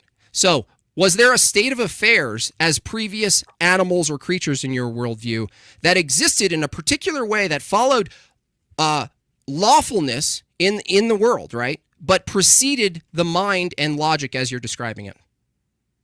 Yeah, we know that animals. have Okay, logic. great. That's the end of your fucking argument, dude. No, it's not because Oh, no, yeah, it is. I never said that logic. Over. No, it's not. Nice Yeah, it try. is. But It's I over. never. You're I done. never said that logic requires a human mind. Did I? Done. It requires a mind. And other animals Which have mind? mind. Other animals have minds and logic. Okay. Monkeys, apes, other apes have all have logic. Crows, birds, elephants all have What logic. about What about mushrooms? They don't have brains. So do they have logic? Jim, this is embarrassing. Now let me do, ask. do, let me- do let me- mushrooms let me have ask you a logic, but question. and somehow No, they're stop. still able to No, act done. lawfully You're in done. the You're world? done. You're done. It's over, dude. We're done. So how does God ground? Here's the how does- contradiction. Here's the how does- contradiction. I'm how gonna does no no. God I'm ground gonna make logic? it very clear for everyone. Mike here said the laws of logic are produced by the human brains or other brains now, he included, right? So I asked him, if evolution is true, then there's a whole swath of other organisms that don't have the developed capacity to configure the laws of thought in a material way, as he described it. And for them to exist, the laws of logic must hold true that A is A, the law of identity holds, that there's an external world the animal or the organism can interact with, get its nutrients, find its things, procreate. All of these things are preceding Mike's view of the laws of logic, which demonstrates that the laws of logic precede the human mind, precede the human brain in his own view. Contradiction. Get out of here. No, You're out of here. Wrong. That's not a contradiction. Oh, which part was wrong? None. Zero. Respond. Hang on, let him respond, JimBob. Let him respond. No. You're so dishonest. Okay? Yes, JimBob. Yes. So again, I just explained to you that logic is mind dependent. It doesn't exist. It doesn't have any ontological status beyond our minds, such that you're confusing the map for the territory. You're saying, well, logic has to exist outside, beyond the minds in order to exist. Well, no, it doesn't. Logic can be purely mind dependent. And yes, if there were no minds, there would be no logic, because the universe doesn't care about logic. It's not prescriptive to the universe. Is there a beginning of the universe? Logic is descriptive to the universe, which is mind dependent, period. Now, okay. where does God get his logic? How does God ground logic in your view? Hold on a second here. If the beginning of the universe is lawful, does lawfulness in nature require that lawfulness follows a logical pattern? Patterns are the laws. recognized- Let me ask it simpler. Are the laws of nature logical? No, They're not. Okay. The laws of nature are not logical. They're just also descriptions in our minds. Our minds describe reality through laws of nature. And yes, the laws of nature, as we are they describe consistent? them, and follow logic. Yes, of course. But they're so is not consistent. Can I respond? Sorry, is consistent a logical term? Go ahead. Yes. Go ahead. Sorry. Yes. I'm sorry. The point is that the laws of nature are merely descriptors for how we perceive the universe to be working. And yes, they could also follow laws of logic in the sense that they should follow identity, not contradiction, blah blah blah. The point is they're logical. that the laws of nature or the laws of logic or laws of thought do not exist beyond our minds. They don't. The universe's ontology is unknown to us. But our minds can produce these descriptors, these maps of reality, and that's what we call logic and laws of nature. They don't exist beyond our minds. So stop confusing the map for the territory. Okay, so the laws of nature, all the way back to your concept of a beginning, the lawfulness of that beginning, the lawfulness of the regularity in nature, that it's consistent, right? If that all preceded any view of a mind, any view of a brain, according to your view, which it does, right? It preceded all of it, right? I'm saying no, it doesn't. It doesn't. You're strong. So where's the mind? Where's the first mind in the beginning of all things? Yeah, that's a straw man. Again, you're not understanding what I just told you, because you would never ask this question if you did. Are the laws of nature consistent? When the sheer fact that the sheer statement, is it consistent, or the laws of nature consistent, is in itself a true statement that is mind dependent. So there is no no, dude, no. That has ontological status beyond the mind. Okay, great. So the territory again, and I just finished you. If you don't understand it, you can't get out of this. You're having a hard time debating. No, you're not getting out of this. The regularity of nature, does it precede minds? Yes or no? Again, the sheer statement. No, you're not going to answer. You're not going to answer. I am. Can I? Okay. The sheer statement that there is regularity in nature, or that there's consistency in nature, is in itself a descriptive statement that is mind dependent. Right. If I didn't describe it, would it still be true that there was a precondition of lawfulness before we arrived on the scene? Truth is also mind dependent. Truth does not exist beyond the mind. Okay. Was there a truth? There was no truth about the world before. So every time you on your videos might go, 33 billion years ago, X was happening. According to your own view, that's not true, because there's no mind to observe it, dude. Your worldview is fucking shit. Flush it down the toilet. Get out of here. You just denied all of history. All of your videos, the black holes and the big combustion. Everything you're referring to in your cosmology is now bunk. He's combusting. It's bunk. Are you combusting, Jim? But you need a fire. No, I'm just expressive, bro. Okay. You need a fire hose? Okay. So, okay, hang on. Before you respond, Mike, I just want to say we only got about 5 minutes left here in the open dialogue. Mike, if you want to go down one last line of questioning here, I think these topics have kind of gotten beaten here, but go ahead. Go ahead. Yeah. Okay. So when it comes to, you typically use a tag argument, right? Your precept. So again, How do you ground logic under your worldview? Let me answer. Okay. Without rejecting the statements, okay, just let me explain it. From my view, the laws of thought are immaterial, right? They're absolute. We can't change them. And because those laws are concepts and we're mere humans, human beings can't create absolute concepts. Now, you don't have to accept the premises that laws of logic are absolute concepts. I don't know how you're going to argue otherwise because we can't challenge them. But if someone agrees the laws of thought are conceptual and absolute, and that humans can't generate absolute concepts, right? Then it follows from my view that it's reasonable to assume an absolute mind is to account for absolute concepts. Great. I understand. I know that. The problem is we can ground absolutes in our minds because absolutes are just definitionally true. They're just analytical statements about what. Not if your mind changes. We already established you just change the brain format and the way it's formulated, and then suddenly the descriptions change. The neurocircuitry stays the same. No, you can change the circuitry and then your descriptions change, right?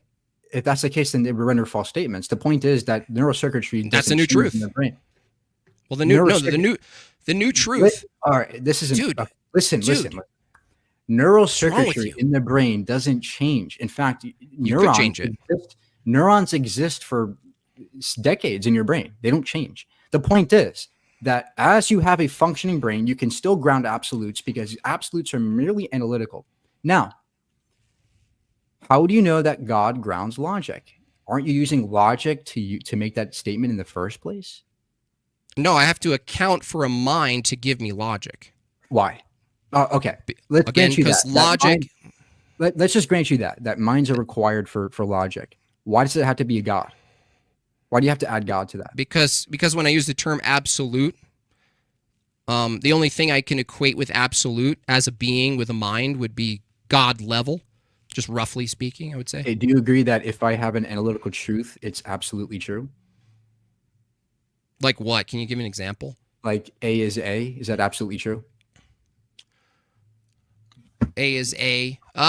Well, it's not actually true. The law that you're referring to. Hold on. You don't let me answer.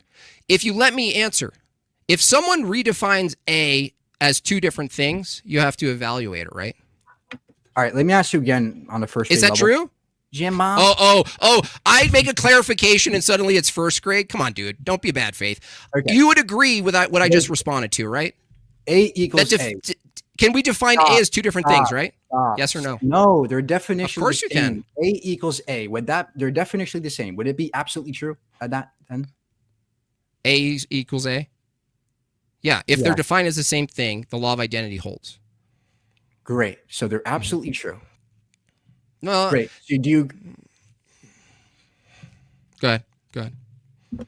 So do you agree that analytical statements that can be produced by our minds, by my mind as a human, do you believe that it can be absolutely true? No, I reject that it's produced. I believe we apprehend as opposed to produce. Why is it impossible that me as a mere human with a mind can ground absolutes? That we can't ground them? Because like laws like logic or mathematical descriptions, if they're absolute, we're actually discovering them. If we created them, then we could change them, right? Wouldn't it follow that we can change them? Yeah, you're not answering. Listen, I just answered. No, I didn't. Where's the contradiction? The contradiction is in a human mind grounding absolutes. And here's the contradiction. If what you call an absolute concept or descriptive truth is created conventionally by a human, then we can conventionally change that description. That's the problem. Yeah, but the point is that they're definitionally the same, which would render them absolute. That's the point. If I can define A as A and they're defined the same, that's absolutely true, correct? And you agree, right? But if the laws of thought are true, yes. But that's not the humans producing the laws of thought. Wow, this is like teaching them. Okay. You're not teaching anybody, dude. You're a fucking clown. Okay. The thing is, you're assuming. There it is. There it is. The Christian love. There what? The Christian love here. Oh, okay. Stop. Don't be a pussy. Well, then answer the fucking question, right? So I did answer it. It's got a faulty premise. It's got a faulty premise smuggled into it, dude. This is a first day question. It's got a A faulty equals premise. A. A equals A. That is a definitional statement. They are defined the same. It means Yep. they're absolutely, it's an absolute statement, correct? Mm-hmm. Great. Now that's absolute statement. Can that be produced in my mind? Produced? No, apprehended. We just have different terms in the methodology. dude. Okay. Why can't I produce in my brain an absolute statement? Because if what you're calling production is a material method, then someone else can produce not that, and you wouldn't have an argument against them producing whatever their description is. A doesn't equal. Guess what? There's a bunch of people. I know that. Dude, there's a bunch of people running around saying they're a woman when they're descriptively not a woman. Again, women's gender. Gender is not the same as sex. They're different. Is A equals A? Oh, Okay, hang on, stop. Hang on. No, Before we derail into that conversation, I know you guys both have differing views on it, but it's not pertinent to this particular argument. The debate that we've run out of time. We do need to get into closing statements, so I'm going to call it there before we derail. Mike, because you went first on your opening statement, we're going to give you the last word. So JimBob, whenever you're ready, you have 7 minutes on the clock for your closing statement.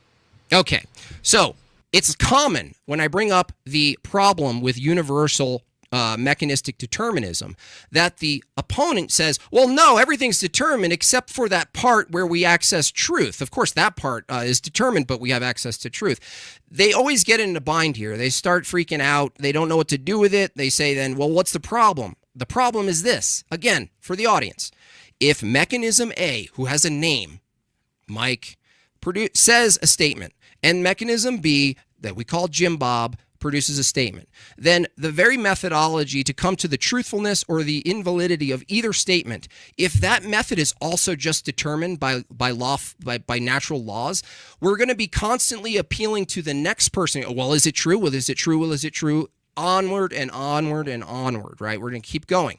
We won't know the truth because whatever someone claims to be truth, we can just say, well, you were just determined to say that. Now we need to really get to the bottom of this.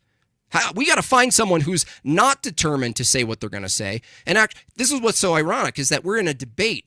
The very act of debating assumes that Mike has a mind and a brain, right? And they're conjoined in some way. In my view, they're not identical. And Mike's, they are. That's fine. He comes to the debate arguing that maybe we ought to pursue true things, right? Maybe Christianity's false. Okay, this assumes that we have minds that can supersede lawfulness, right? And come to conclusions based on reasoning and thought, evaluation. If it's just machinery, we have no access to evaluation because the thing that's happening is just coded to happen the way it happens. So there's no way you can access it, right? The other problem with his view, which really showed itself at the end there, was that he tried to reduce laws of logic to the brain and physicality.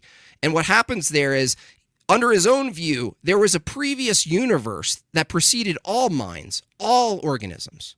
There was an operating universe that worked in a lawful way, and A still equals A was true then, according to his own view. So according to his own view, he has to negate all of the previous history he usually talks about on his YouTube videos because the mind isn't there to describe it. So because the mind isn't there to describe it, A doesn't equal A. Therefore, there is no Big Bang. Why? Because you need a mind there to describe A equals A. Expansion. You need something there to describe it, right? So at best, it's post hoc description, right? But what he's negating is that there is an actual reality that was lawful. The reason we say, are the laws of nature consistent, right? Another faith position we didn't even get into from Mike's view, that he has faith that the laws of physics will maintain.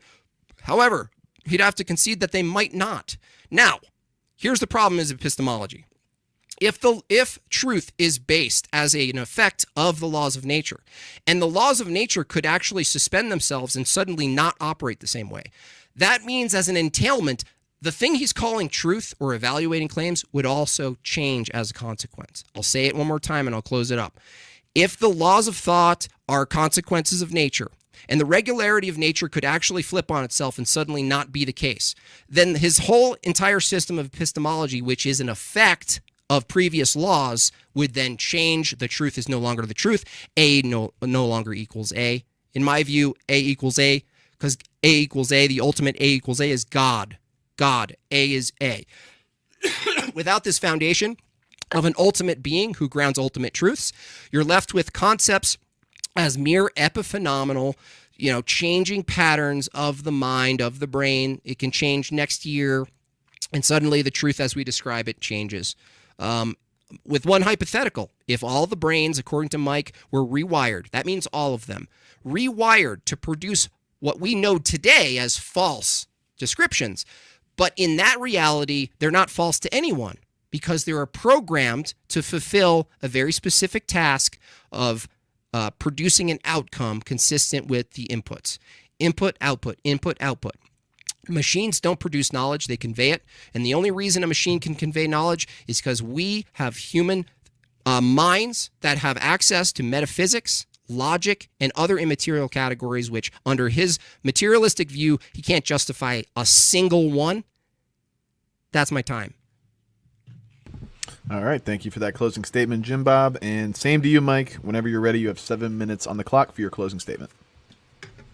Great. Yeah. So today during the debate, my opponent, I asked him several questions about, how he grounds logic. He couldn't answer. I asked him to point out a contradiction in why a deterministic mind cannot produce truth. He could not point out the contradiction at all. He didn't even know what a contradiction was. We also didn't mention any of the things I actually talked about in my opening statement. We didn't actually talk about any of that because he was so focused on that one thing that he just couldn't, concede to. Pretty embarrassing. To address this closing statement ideas, well, truth in itself is descriptive, and this is a purely naturalistic way to describe reality. I don't need God. I don't need Christianity to use logic. It's something inherent to our brains. It's just how we evolved to be, and that is how we ground logic. Now, when it comes to him saying that we can't come to truth with it because it's mechanistic, well, we stop at truth when it is verified to be accurate. In other words, when it is verified to be as close to or as accurate to reality as close as possible. For example, a tree grows via photosynthesis, right? How we know it's true is because we consistently view it. We consistently observe it and describe it, therefore. That's the point. That's how logic is produced. That's how logical statements are generated, and that's how true statements are made. Now, when it comes to JimBob saying that, the universe wouldn't exist without us, or the Big Bang wouldn't happen without us to describe it, that's also a straw man. He's confusing the map for the territory. The idea that the Big Bang didn't happen because there's no mind to describe it is false, because we're not saying that the universe itself is connected to my mind. What we're saying is that, sure, there's a reality beyond our minds that we think exists. We call it reality. We don't know the ontology of it. Sure, it's unknown. But the point is that we attempt to describe it, right? Much like a map attempting to describe something like GTA. We use the map of GTA to describe the game, but the map is not equivalent to the game. So JimBob completely confuses the map for the territory. Again, and to his last statement, if we rewired all the brains, you would come to false statements. Okay. Just like if we all produced faulty computers, it would, come to false statements about things. Of course, if we build a faulty system, it wouldn't work correctly and it wouldn't produce logic. And if it could, it would likely be faulty logic. The point is that you need a specific systematic configuration in order to yield true statements. And that's all you need for truth. I don't need God. I don't need Christianity. I can ground logic truth in a purely naturalistic way. And we can understand the universe naturally. And that's amazing. We can ground ethics, morality. We can ground all these things naturally. And we are still stuck with many problems in the theistic view when it comes to ethics, morality, when it comes to the transcendentals, free will. There's a lot of things baked into theology that are just fallacious. And we couldn't, unfortunately, attempt to even get to those things because JimBob was stuck on this idea that he thought he had me on, but he didn't. Because logic comes from the brain, and this is evidenced by data, which JimBob rejects for some reason. He wasn't even interested in any science that I have to present. Very dishonest, very fallacious. And with that, I can see my time, and that's all. All right. Thank you for that closing statement. Thank you, gentlemen, for the very spirited debate. I enjoyed it. I really had to moderate more than I'm used to, but that's what we're here for. Yeah. Thank you again, JimBob. Me specifically. Yeah. It was a good debate. I enjoyed that, guys. So, with that being said, the closing statements are now complete. Here at the Crucible, we do things a little bit differently. After closing statements are done, we consider the debate portion of the stream to be over, at which point moderator can interact. We're going to have super chat and call-in Q&A from the audience. We got a bunch of callers backstage, so I want to move through things quickly to get us out of here in a reasonable time. I do have a question that I want to field, hopefully briefly, to each side before we get into the call-ins. So starting with Mike, going back to this whole, the calculator example, the one calculator doing one thing, the one calculator doing, nothing but boobs. And you said that essentially deterministic processes could still produce falsehoods, but I don't know how that could be because everything is just function. So how could there be malfunction if everything is just function? That's straw man. I never said every deterministic thing is functional, right? There are things that are determined to be non-functional, right? Like a broken computer or a broken or a genetic mutation, right? Or a brain tumor. But there's lots of things that are deterministically flawed. I never said that there's a perfect deterministic world where it always generates truth. That's a straw man. But wouldn't even the broken computer or the brain tumor or whatever, wouldn't those things be determined to happen? Those would still... Yeah, right. everything's determined in my view, yeah. So I guess maybe to clarify the question, and I don't want to stick on this too long, is that how do we go about determining that something is malfunctioning or flawed, for example, if it's all just determined anyway? By verifying that it doesn't, right? That's the point. In order to make a statement that something's true, we have to verify that it is true. And that's all. And if there are certain patterns in a neural circuitry that don't match up with each other, well, that's going to render false logical truths, false logical statements, right? The point is that there are specific deterministic configurations that yield certain truth statements, and that's the point. Okay, and then last thing here, I could go deeper. I really just don't want to get hung up though. Last question: if logic is material and exists within neurochemistry, as you mentioned, what about contradictions or false statements? Do those exist materially? Yeah, again, those contradictions are just statements that yield a malfunction in the circuitry. That's all. But so it's like a computer having a syntax error or a mathematical error. So a contradiction could exist. A contradiction does exist in reality. No, a contradiction by definition is something that can't exist. But the point is that statement of the contradiction does exist, right? The language we use to describe that contradiction exists, but the contradiction itself, that doesn't have ontology. Okay, that's fair enough. Okay, and then JimBob, to go over to you. When Mike was presenting, I think this is an interesting line too. It's the essentially the Munchausen trilemma, where everything's going to either fall to be endless regression, arbitrary, or circular to some degree or another. And he asks you, how do you verify, or how do you know that you're using logic properly? How do you know that God has revealed truth to you? How do you know that that's actually true, I guess, would be the question. From my view, God, everything starts from revelation, that any truth needs to give us the ability first to have truth, to even interact with it. This includes, believing falsities and figuring it out, and all the things that Mike actually does appeal to as a process that we do need to get to true statements. So if we start with God being the necessary precondition, ultimately, for truth even being possible, being that, from my view, truth is immaterial. So these thoughts, these concepts need a source.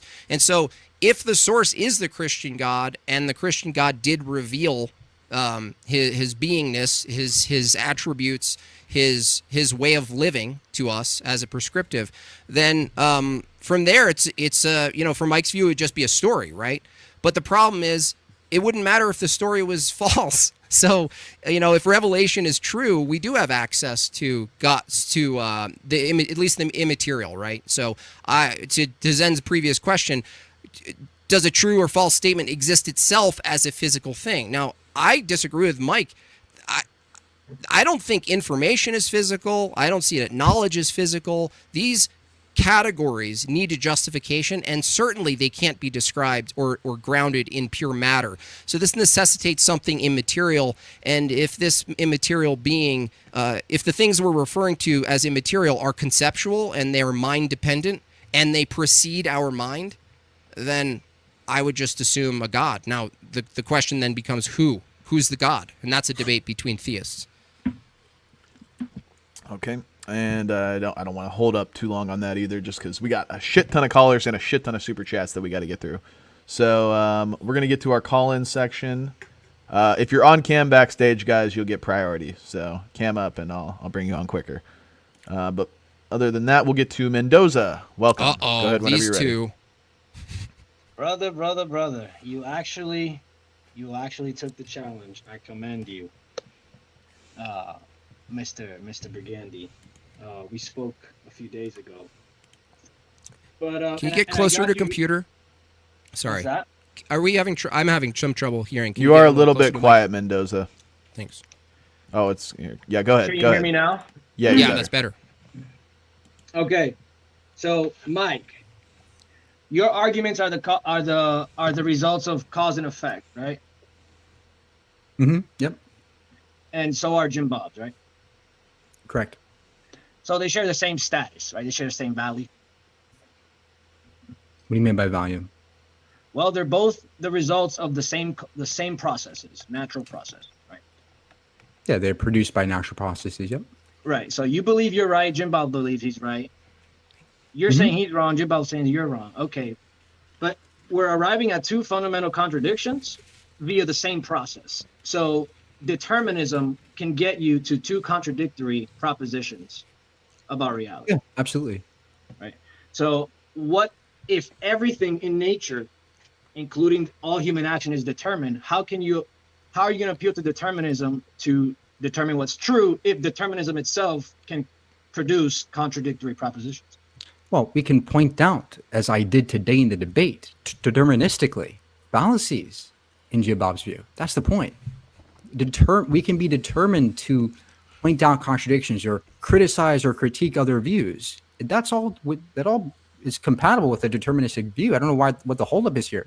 Yeah, Everything I believe is determined to be the case, but I can also be influenced to recognize that I'm wrong. Okay. If I'm convinced, deterministically. So you can be determined to believe false things, right? Yes. Could, if convincing is a tweaking of matter, could I just skip the argumentation and just tweak your brain to believe what I believe if it's all input based? Sure, you can do that, but that would render a false belief. Wait, no, So- that I believe what you believe. Like what if you tweaked my brain to believe what you believe? Is that a genetic fallacy? And then we would both be right if I was correct, if I was verified to be correct. Yeah, so not only can determinism it completely nullifies and undercuts the possibility of knowledge, the fact that you don't have free will also undercuts the possibility of knowledge, because arriving to knowledge involves the process of evaluation and selection of good and bad info, good evidence versus bad evidence, et cetera, et cetera. So if you don't have the free will, the volition, the mind, the personhood, right, to choose freely between what you consider good and bad information to arrive at something you call knowledge. Why do we have to freely choose it? Where's the contradiction in the deterministic? Because if you don't freely, because somebody can be determined to believe false things, and so the same process is arriving at two contradictory. Yeah, but we can also be determined to come to true statements. No, there's a contradiction is that your worldview can't account for the logic you're appealing to come to contradictions, which I tried to tell you. Because why? Yeah. Because we're all determined to use logic the exact way we're supposed to given our material setup. That's all. But that could be influenced by other people with their logic. That's the entire point of discussion. All right, Mendoza, one last follow up here. Yep. I just want to play something of Mr. Mike's, a declaration, a proclamation of Mike's right here. My position is way more parsimonious. Let me see how you can hear this. How can you have a position that your position is more parsimonious if your position assumes that there is no correct position?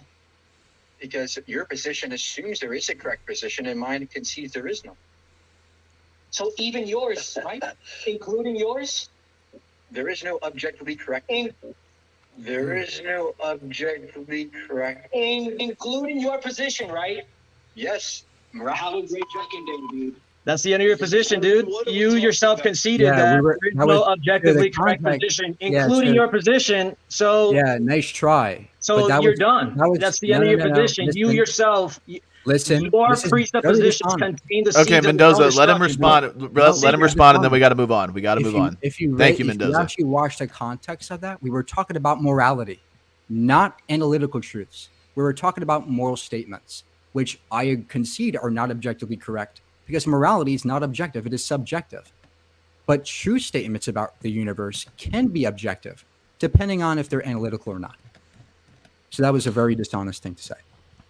All right. And before we get into our next caller, I'm going to read a couple of super chats here. Thank you guys who have sent in your super chats. We will get to all of them. At the beginning, Tom Aesthetics says for $5, Mike's opening was him reciting his application essay to the master's program in Reddit/atheism from Reddit University, minor in Fedora Studies. Thank you, Tom Aesthetics. But he couldn't refute any of it. And then Anglo Christian for $10 says, his name is Michael. Please destroy him, JimBob, on behalf of True Michaels. Thank you, True Michael, for the $10 super chat. Appreciate that very much. Slowboy Whiteboard says, JimBob 1. Appreciate the member chat. Jason Scholl says, what Slowboy Whiteboard said. Thank you guys for those membership chats. And we'll read one more here, and then we'll get into our next caller. First person Q, $5 says, and what happened then? Well, in Crucible, they say that JimBob's small shoulders grew 3 sizes that day. Thank you, first person Q. Also, she's fat. Inside joke here at the Crucible. Appreciate it. First person Q. And next caller, we got Fredo. Welcome, Fredo. Go ahead whenever you're ready. Can you guys hear me? Yep. Go ahead. All right, sweet.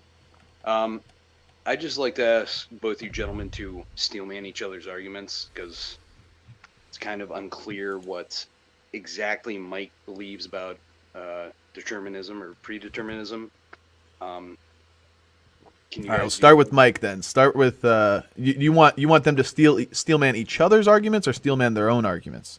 each other's? Okay, so Mike, go ahead and start and steelman JimBob's. Which argument? Like he made multiple arguments. Which one do you want me to do?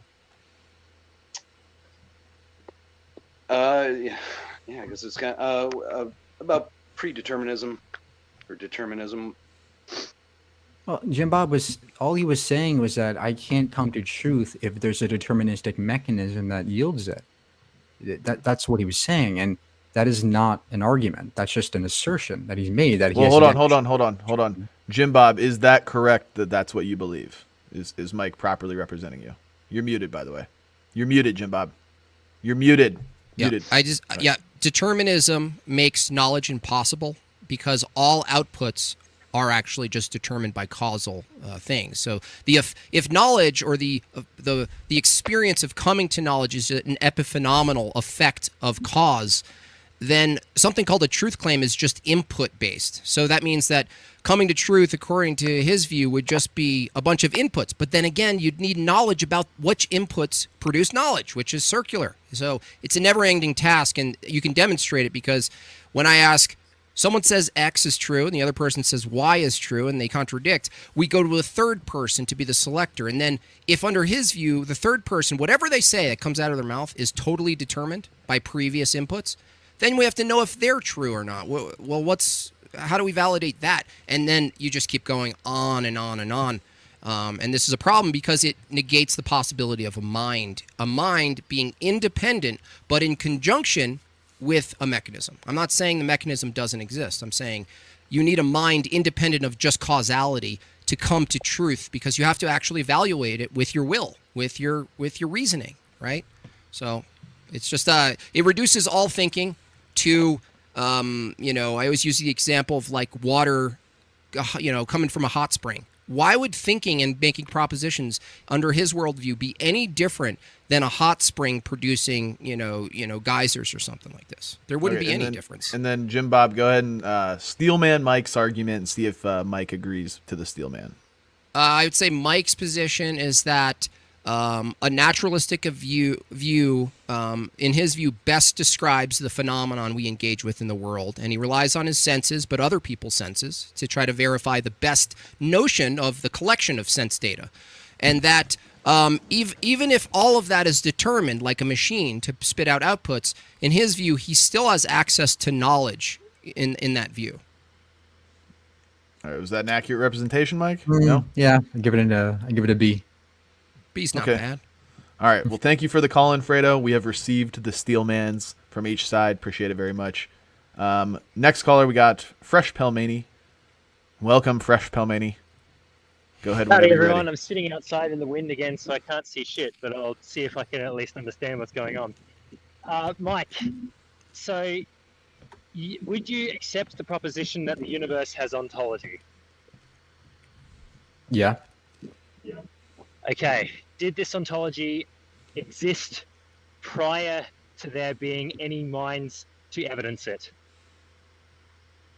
As far as I can see, yes, most likely. Okay. Does ontology necessarily suggest structure? No. Okay, You can have so chaos. if You it can have doesn't- chaos. You can have chaos. You can have. Okay, so would you say, in your view, the universe is chaotic? Yeah, for the most part, the universe is chaotic, and there could be pockets of order, which we call Earth. But in totality, the universe is chaotic and getting more chaotic through entropy. Like, if the universe is at all chaotic, how can? Well, okay, let me step to the next question then. Is the universe's ontology at all knowable? Yeah, we try to using our senses and empiricism and logic. Yes. No, I'm not asking if we try to. I'm asking whether it is. That's the question of the universe. I don't know. I don't have epistemic access to absolutes. All I can say is, so you have a method which is trying to understand the nature of the universe. Right. When you yeah. don't actually know whether or not the universe itself can be understood, and then you go ahead and you say JimBob's wrong, even though I can't know what's actually true and false on the basis of the fact that reality or truth is the proposition of being able to map onto reality, but I don't actually know that I can know reality. No, that's actually false. That's the straw man. I never said that we can't know the ontology of the universe. No, that's I the did. logical. That is the implication of your system. You said that the universe is an ontology, which is probably chaotic, but I don't know what the ontology is. And then you said that the way that we know what is true being maps onto reality. And then you're saying that I can basically say what's true or false based on knowing what reality is, when you don't know that you know what reality is. I don't need to know the absolute ontology of the universe to describe it. Why do I need to know absolutes? You can't describe something. Hang on, hang on, Fresh, Fresh, hold on, let Mike respond here. Go ahead. Why do I need to know absolutes about the universe to have truth? Do you know any of the universe's ontology at all? We try to through physics and science. We attempt to. That's the point. Do they actually ever reach the mark of knowing the universe's ontology? We are subjects. We are not parts. We are not objective absolute things, right? We are just subjects in an absolute universe. No, I'm not asking about whether or not. I'm not asking about where our position and state is. I'm asking whether or not in our position. We can't know. Look. We don't have epistemic access to empirical absolutes. I don't know the absolute ontology, but all I'm trying to do as then how do you say what is true and Hold false? on, by describing it, by describing reality through logic and empiricism and observation. That's all we can do. Okay, so yeah, okay, but then that just basically falls into JimBob's trap, because at that point you can have any subset of logic which acts as a functional description of the universe, which might even be pragmatic, but is ultimately there's no multiple mapping logic. the nature of the universe. There's multiple ways to describe. So there are multiple. this whole statement of what's true and what's false is pointless. It's just at this stage, there's nothing that can be said at all. Why is it pointless? When we can come to truth, it's pointless because it never actually. It's pointless because you have the goal explicitly set by saying truth is that which maps onto reality, and you say you cannot know what the nature of reality is. Yeah, that's why science. So listen, science is an approximation of what we think the universe is. Science is not absolute.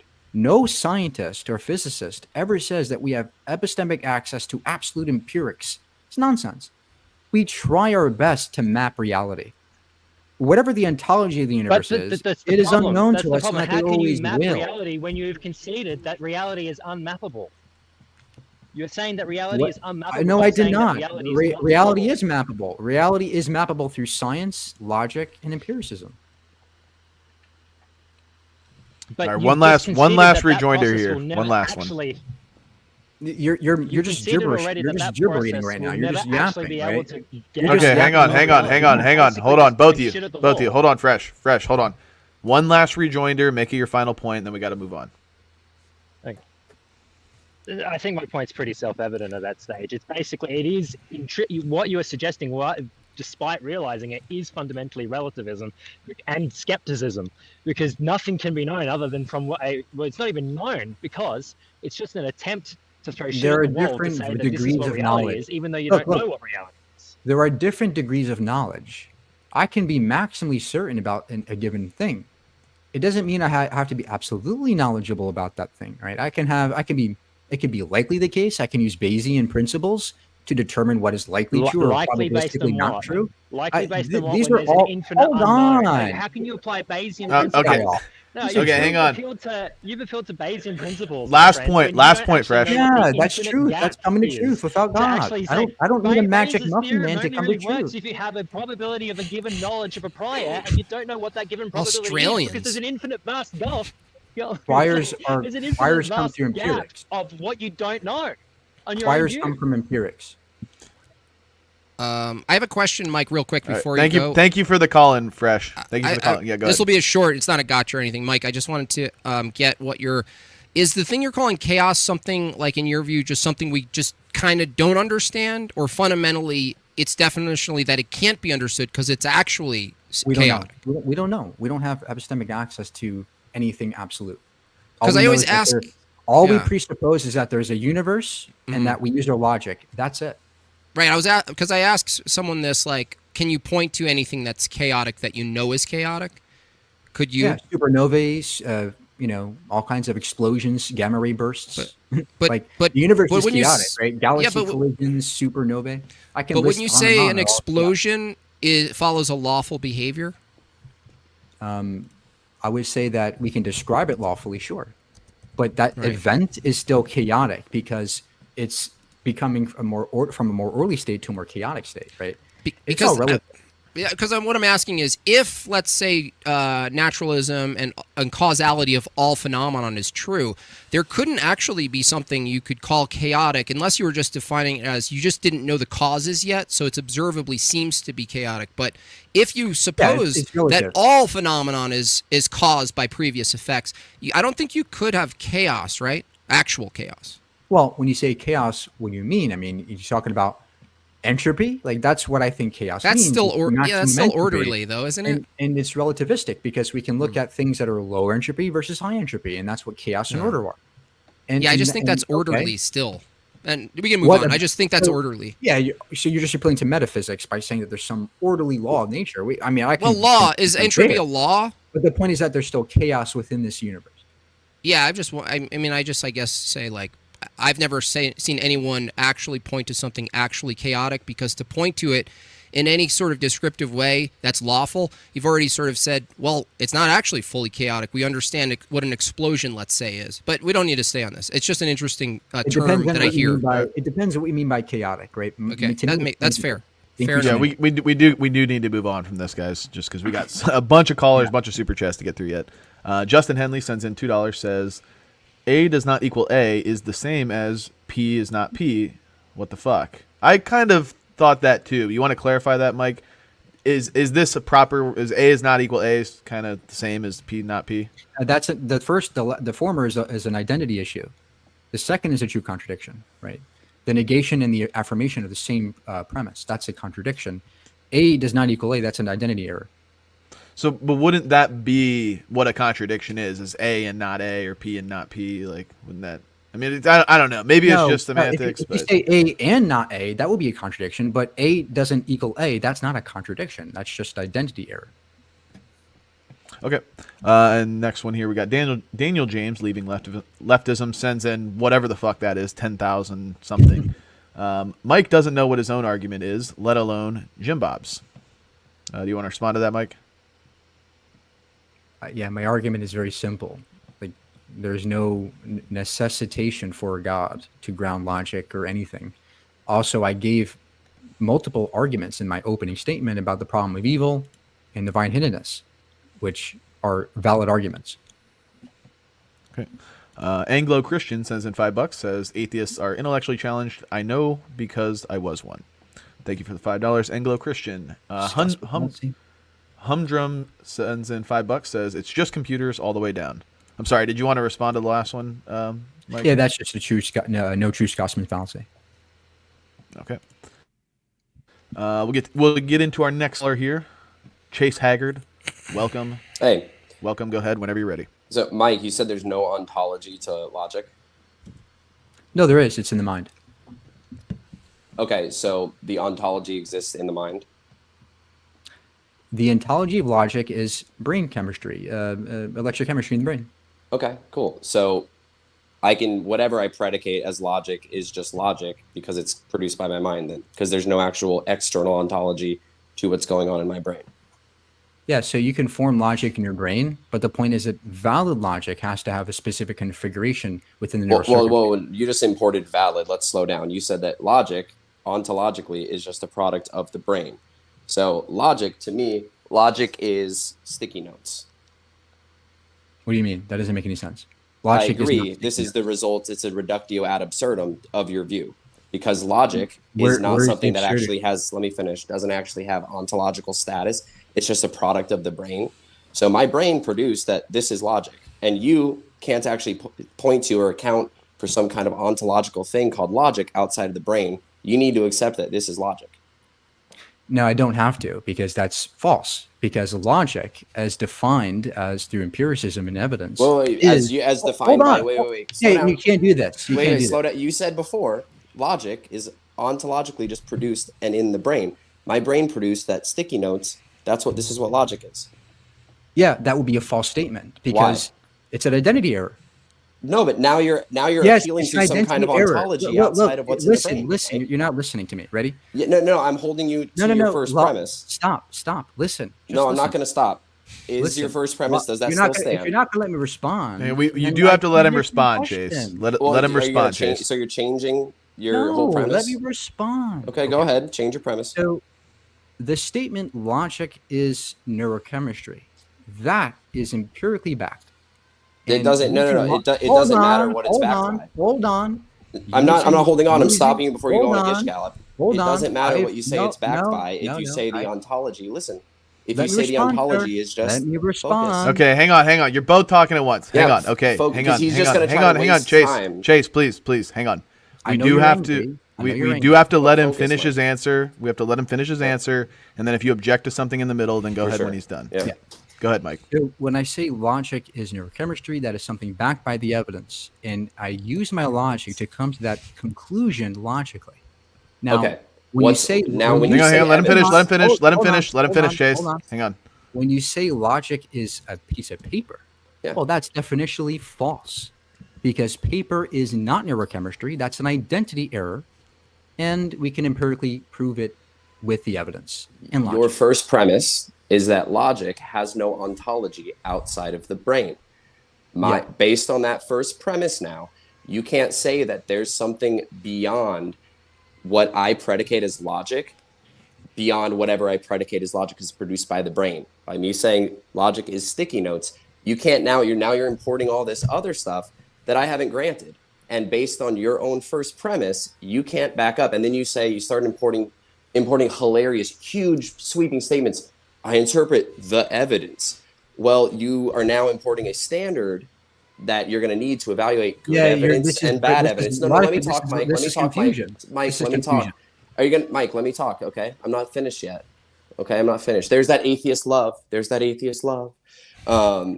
So again, you're appealing to some kind of ontological thing that you're going to appeal to for evaluating good evidence and bad evidence and what's logic and what's not logic. But based on your own premise of logic just being ontologically generated by the brain, I can say logic is this sticky note, and you can't point to anything. Right. That would be like saying this phone is a tree. That's wrong, right? It's well, fallacious. no, now you're appealing to ontology. No, if you just let me, if you would just let me speak, you're a nominalist.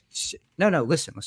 So the ontology of logic is brain chemistry, and that's something that we can empirically prove. When you say proof is based on a system that appeals to, yes, it is. Yes, it's based on empiricism and logic. Which agree. You would have to, but logic is what's in question right now. And if logic is just produced by the brain, yes, you're appealing, focus. You're now appealing to all of these ontologies, and you've denied access to ontology because you're not. Let me finish. You cried about not letting people finish. No. Stop whining, Mike. Focus. This is embarrassing. I know this is not how you debate debate somebody. Just so you know, when you try to hang on, you're both going. You're doing it again, guys. You're doing it again. Hang on. You're both talking at the same time, though. Nobody can understand you guys. It has to be controlled. I know. Listen. Hang on, Chase, please. I'm hang the on. guy debating here. This is. I know. Hang on, Chase, please, Chase. We do have to give him the opportunity to respond. You are just a caller here.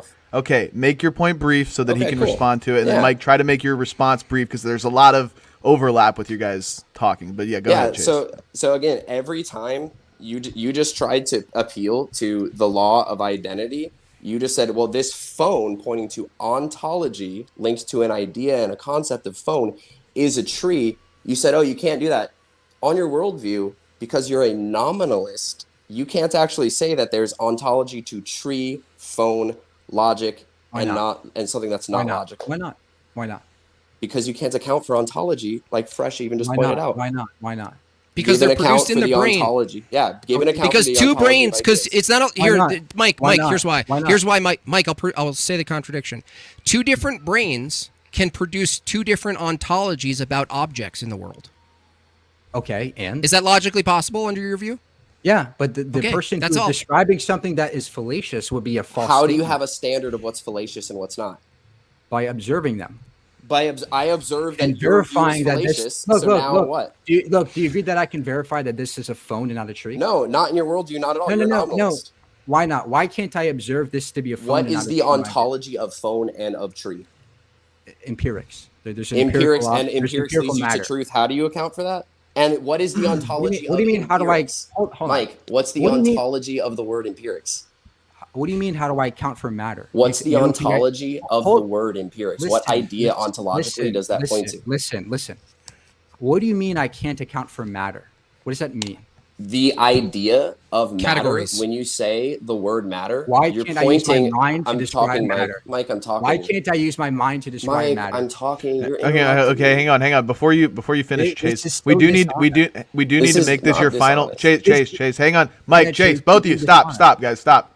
Listen, Chase, need this to be your final point because we do have to move on. We got a bunch of callers still. Yeah, go ahead. I just think it's funny that the child cries about being dishonest and interrupting, and then he interrupts. But so again, you're appealing to when you say matter. How can I not account for matter? The word matter. You're using that word to point as a referent to point out an ontological idea, but you can't account for ontology, and you've negated having access to any. I'm talking, Mike. I'm talking. You can't account for these things.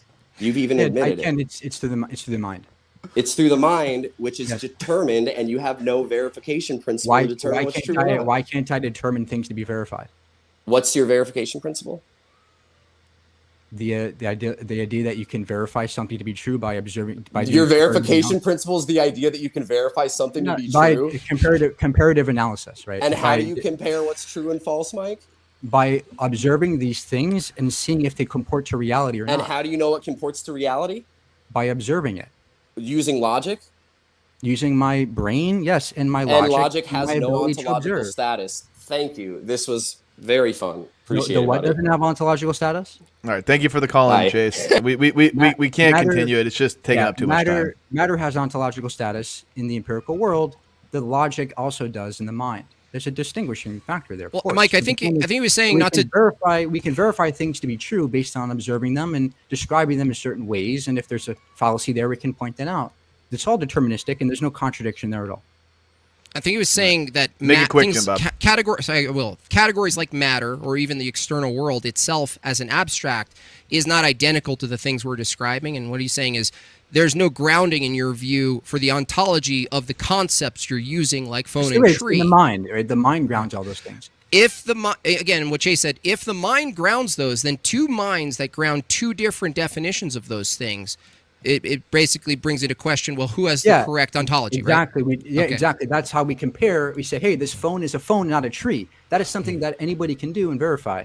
And that's how logic is done, right? Like we can ground logic in the brain and we can ground matter in the universe. That's it. All right. We got to move on here, guys. I got a few more super chats I want to read. One Cup, Two Bears for $10 says, truth is a way of thinking that leads to life and abundance. He died on a cross to show us how evil our flesh is. Walk by spirit, not flesh. We all have our own cross. Thank you, One Cup, Two Bears. And Welly Manuel sends in $10, or whatever the Mexican peso equivalent was. Says, 1A, truth is accurate description of reality. 2B, we observe reality to evaluate for accuracy. 3A also requires B, but also B requires A, circular logic. Do you want to respond to that, Mike? Yeah, that's nonsense. We don't just use two premises or two axioms when we verify things, right? We use multiple aspects of the brain to verify things. And if there's a pattern recognition that emerges, that's a true statement. You guys these questions are dismissing the nuance in the brain chemistry. It's not black and white. There's an entire complex nerve circuit in our brains that determine what is true or false based on doing comparative analysis. Over the course, any system can do. Over the course of human existence, was the pattern recognition that you're referring to, is it best described as a lot of people assume God exists? Is that the patterns? Is that the patterns you see across time? No. People tend to believe in God, but it has no bearing on its truth value. Okay, then it's not. Then recognizing patterns then can't be your appeal.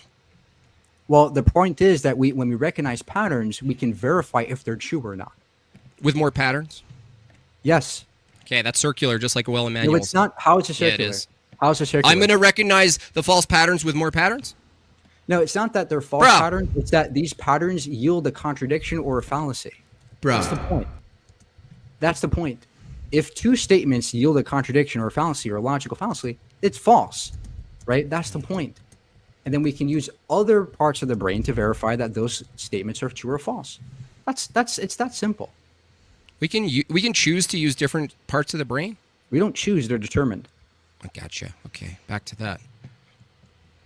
Okay, and then Blind Guy Tries, $5 says, don't mind me, just donating. Appreciate that, Blind Guys. And also, so we'll move on to our next caller. Andrew so patiently waited in the backstage before I brought him up, but then he couldn't handle it anymore. He brought himself up. So Andrew's going to be calling in here. Welcome, Andrew. Go ahead whenever you're ready. Yeah. Can you guys hear me okay? Yes. Mike, how would you do a comparative analysis to this statement? I want to do what's good. What would be the comparative analysis from your brain versus to tell me what is good? Sense. Yeah, tell me what's good, Mike. Good is just what we prefer. That's to me. There's nothing. Good. So there's no ontology about goodness in the universe. It's just preference. Yeah, morality is preference, especially under a Christian view, because God's morality is God's preference. Yeah, forget a Christian view. But if it's just preference, my question here is why should we go with your preference?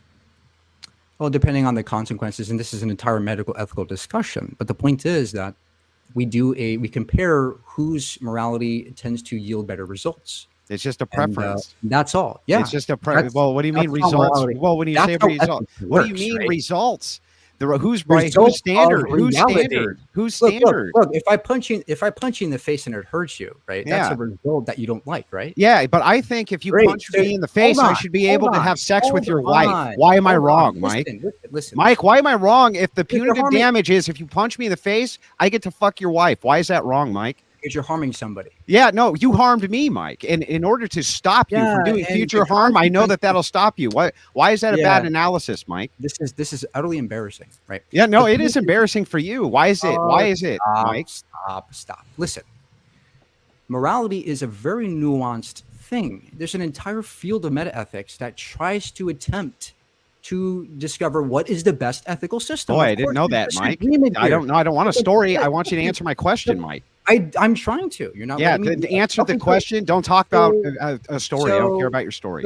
The point is that ethics is subjective to me, and unless you can show some objectivity here, you have no argument. Because if it's your just ethics is subjective too. So if it's just subjective, this is what I'm saying to you, though. If it's just subjective, Mike, if it's just your preference or my preference, then the only thing that if you punched me, I get to have sex with your wife, that's stopping that from happening is just what? You get more people to side with your preference than I do mine? No, what I would do is and analyze the consequences of those actions. And what if she really liked it? Then it would be my actions would then, be aligned with what achieves the best results. But what does result mean? The result for me, the result is subjective. Yeah, exactly. Yeah. So what if the result of me, if the punishment was anybody who punched anybody else in the face, their wife got essayed? That was the result. Do you think that would lead to less people getting punched? We would never subscribe to that ethical system. Yeah. No. What do you mean? Why wouldn't we? Because we don't prefer that. Now, well, again, if it's just a matter of preference, then as long as I get enough people on my side for preference to prefer it, that's fine, right? Well, okay, great. Congratulations, Andrew. You live in a world with other people who disagree with you. Who gives a shit? No. So all I want is your permission to tell me that as long as I get enough people on my side for that preference, it's fine, right? You're yapping. Okay, great. The point is that a secular system. Shut the fuck up, Mike. I'm talking, Mike. There we go. Hang on. Let's let him respond here. Let him respond. Great. So the point is that a secular system is one that attempts to achieve the most desirable results for all people. Now, of course, there's disagreements on the bottom, but the point is that if we can agree with we can make certain agreements in certain societies, that's an ethical system.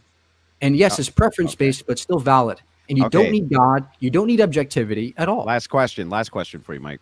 You said that the laws of logic exist within the mind. They don't exist external to the mind, so these are not discovered. These are things which are innate to a mind Logic state. is what the brain does, yes. Okay. So if no human beings existed, could a planet be anything other than a planet? Yeah, that question itself is a logical question, a logical statement you're making. Yeah, it's a descriptive statement, yeah, which in itself is mind dependent. So again, it's not mind dependent. No, it's not mind dependent. Yes, it is. No, in fact, based into the hypothetical. Where's the contradiction, Mike? Mike, where's the contradiction? The point is that where's the contradiction, Mike? You're making a descriptive statement. Where's the contradiction? You're making a mind-dependent descriptive statement that does not need. I'm not saying it's impossible to be mind-independent, but it doesn't need mind independency. Okay, yeah, okay. So if there was no minds around, could a planet be something other than a planet? You're not understanding. I just answered that, but the fact that you didn't answer that question means you don't understand what I just told you. Yeah, because you didn't tell me anything. The very statement, right? You're saying, "Oh, what if minds didn't exist? Would there still be planets out there?" Well, yeah, but the description. No, that's not what I'm asking. I'm not asking if there could still be planets out there. I'm asking if a planet that was still out there be anything other than a planet. Yeah, so you're saying the laws of logic still apply to a universe in which there's no humans. Yeah. Well, the point is, logic in itself is merely a descriptive mind-dependent thing. Logic I think I just demonstrated it's not. Logic itself doesn't exist without humans. I think it does. I think that a thing can't not be. This is why you're still a Christian. You don't listen. A thing can't change its nature just because we don't exist anymore. Listen. Look, the point is that when you ask the question, do planets exist, or could planets exist and not exist at the same time? That is merely a descriptive statement you're making. And that is completely mind-dependent. No, it's a question. And there's nothing truthful about I didn't make a descriptive statement. Our mind. I asked a question. There's no truth or logic beyond the mind, our minds. I didn't ask a descriptive, or I didn't make a descriptive statement. I asked a question. I mean, I ask it again, you're not going to answer it. But here's the question, not the descriptive statement. If You, Mike, did not exist. You in your mind did not exist. A planet which is out there, would that still exist? And if it would, could it be anything other than what it is? Of course, the planet would still and exist. Could it be anything other than what it is? But the ontology, can it be anything other than what it is? No, of course. Okay, then shut up, Mike. You fucking idiot. Goodbye, Mike. And law of identity holds. One other thing there. One other thing there, Mike, is that what if we said? Hang on. Wait. This is not honest. This is not honest. Go ahead and respond to it, Mike. He's off now, but go ahead, Mike. Yep. Thank you. Okay. I talk to a lot of Christians, and they say the same thing. The point is, you're confusing the map for the territory. The universe is ontology. Is separate from our minds. Of course, the universe is separate than our mind. So when you ask, well, would the universe exist without us? That statement would be true unless if there's a mind there to describe that thing. If there's no minds there to describe it, yes, the ontology would still be there, but the truth value would not be there at all. The true statement wouldn't exist because truth is merely what describes reality. So the description wouldn't exist. But the universe would. Whatever the universe is, we don't know the ontology, it would still exist. That's why his question is wrong. Reality would exist, right, before the minds, right? Whatever reality is, yes. Right. So would reality, just like Andrew asked, let's swap planet for reality. Would reality need to be reality and not something else for there to be a past, right? Yeah, logic. Okay. Look, logic only exists in our minds. And when you ask the question, would the universe still exist without us? Would it still abide by logic? No, because the universe doesn't care about logic. The universe doesn't go, oh, what's the law of identity? Okay, let me follow that. No, our brains describe the universe through the laws of logic because they're just descriptive statements. Mike, if logic best describes reality and it comports with reality, that means reality is also logical. How could you describe? How could you use? Reality doesn't have a mind.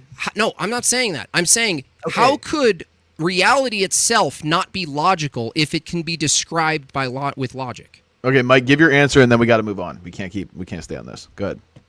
Because reality isn't logical. Reality is just a reality. Okay. Logical is how we. That's all I needed you to say. Everybody quote it. Everybody quote Mike Burgundy. Stop. Reality isn't logical. Clip it. Reality isn't logical. Reality itself isn't logical, but reality as we describe it is. So we can map logic onto a reality that's not logical. We can't keep going. We can't keep going. You guys both got your answers, and Unconventional Man sends in $2. Says there's more knowledge of a black hole than God. You want to answer that, JimBob? What? There's more knowledge of a black hole? Yeah, these are category errors, right? So you are assuming God is in the realm of a black hole. If black hole is a claim about the physical reality and God isn't, all you're saying is like, oh, there's no evidence for this other thing that's in a different category. Yeah, they're not the same standards or the same claims. So that definitely worth $2. Thank you for the $2, Unconventional Man. American Nacho says for $5, things bumped into each other for a long time, and that's why I'm right. I think that's directed at you, Mike, if you want to answer that. Yeah, that's a complete misunderstanding of science, complete misunderstanding of the nuance behind brain chemistry. It's much more complicated, and perhaps maybe your brain is not able to understand the complexity of the science behind it. But maybe that's why you asked that dumb question. Jolly Llama gifted 5 Crucible memberships. Appreciate that very much, and congrats to those who received them. There's still time, everyone. If you want to gift a Crucible membership to those less fortunate than you, if you're feeling generous, please do. We appreciate the support very much. A few more super chats here before we get to the next one. Gary Newman, $2, says, get him a body bag. Justin, membership chat, says, if laws of logic are physical, then can they be changed by manipulating matter? I think this was addressed, but if you want to answer it one more time, Mike, you can. You guys ask the same questions over and over.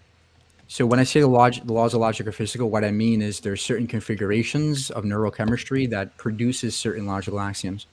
And yes, you can change neurochemistry, and that will render your logic false or unable to do logic. That's the point. Okay. AC membership chat says not even higher tier atheists think everything is reducible to phenomena in the brain. 4E cog sci McGill-Christ philosophy of science hard problem. ... Okay. Blind guy tries $2. Oh, this is actually a good question. I saw when he sent this in.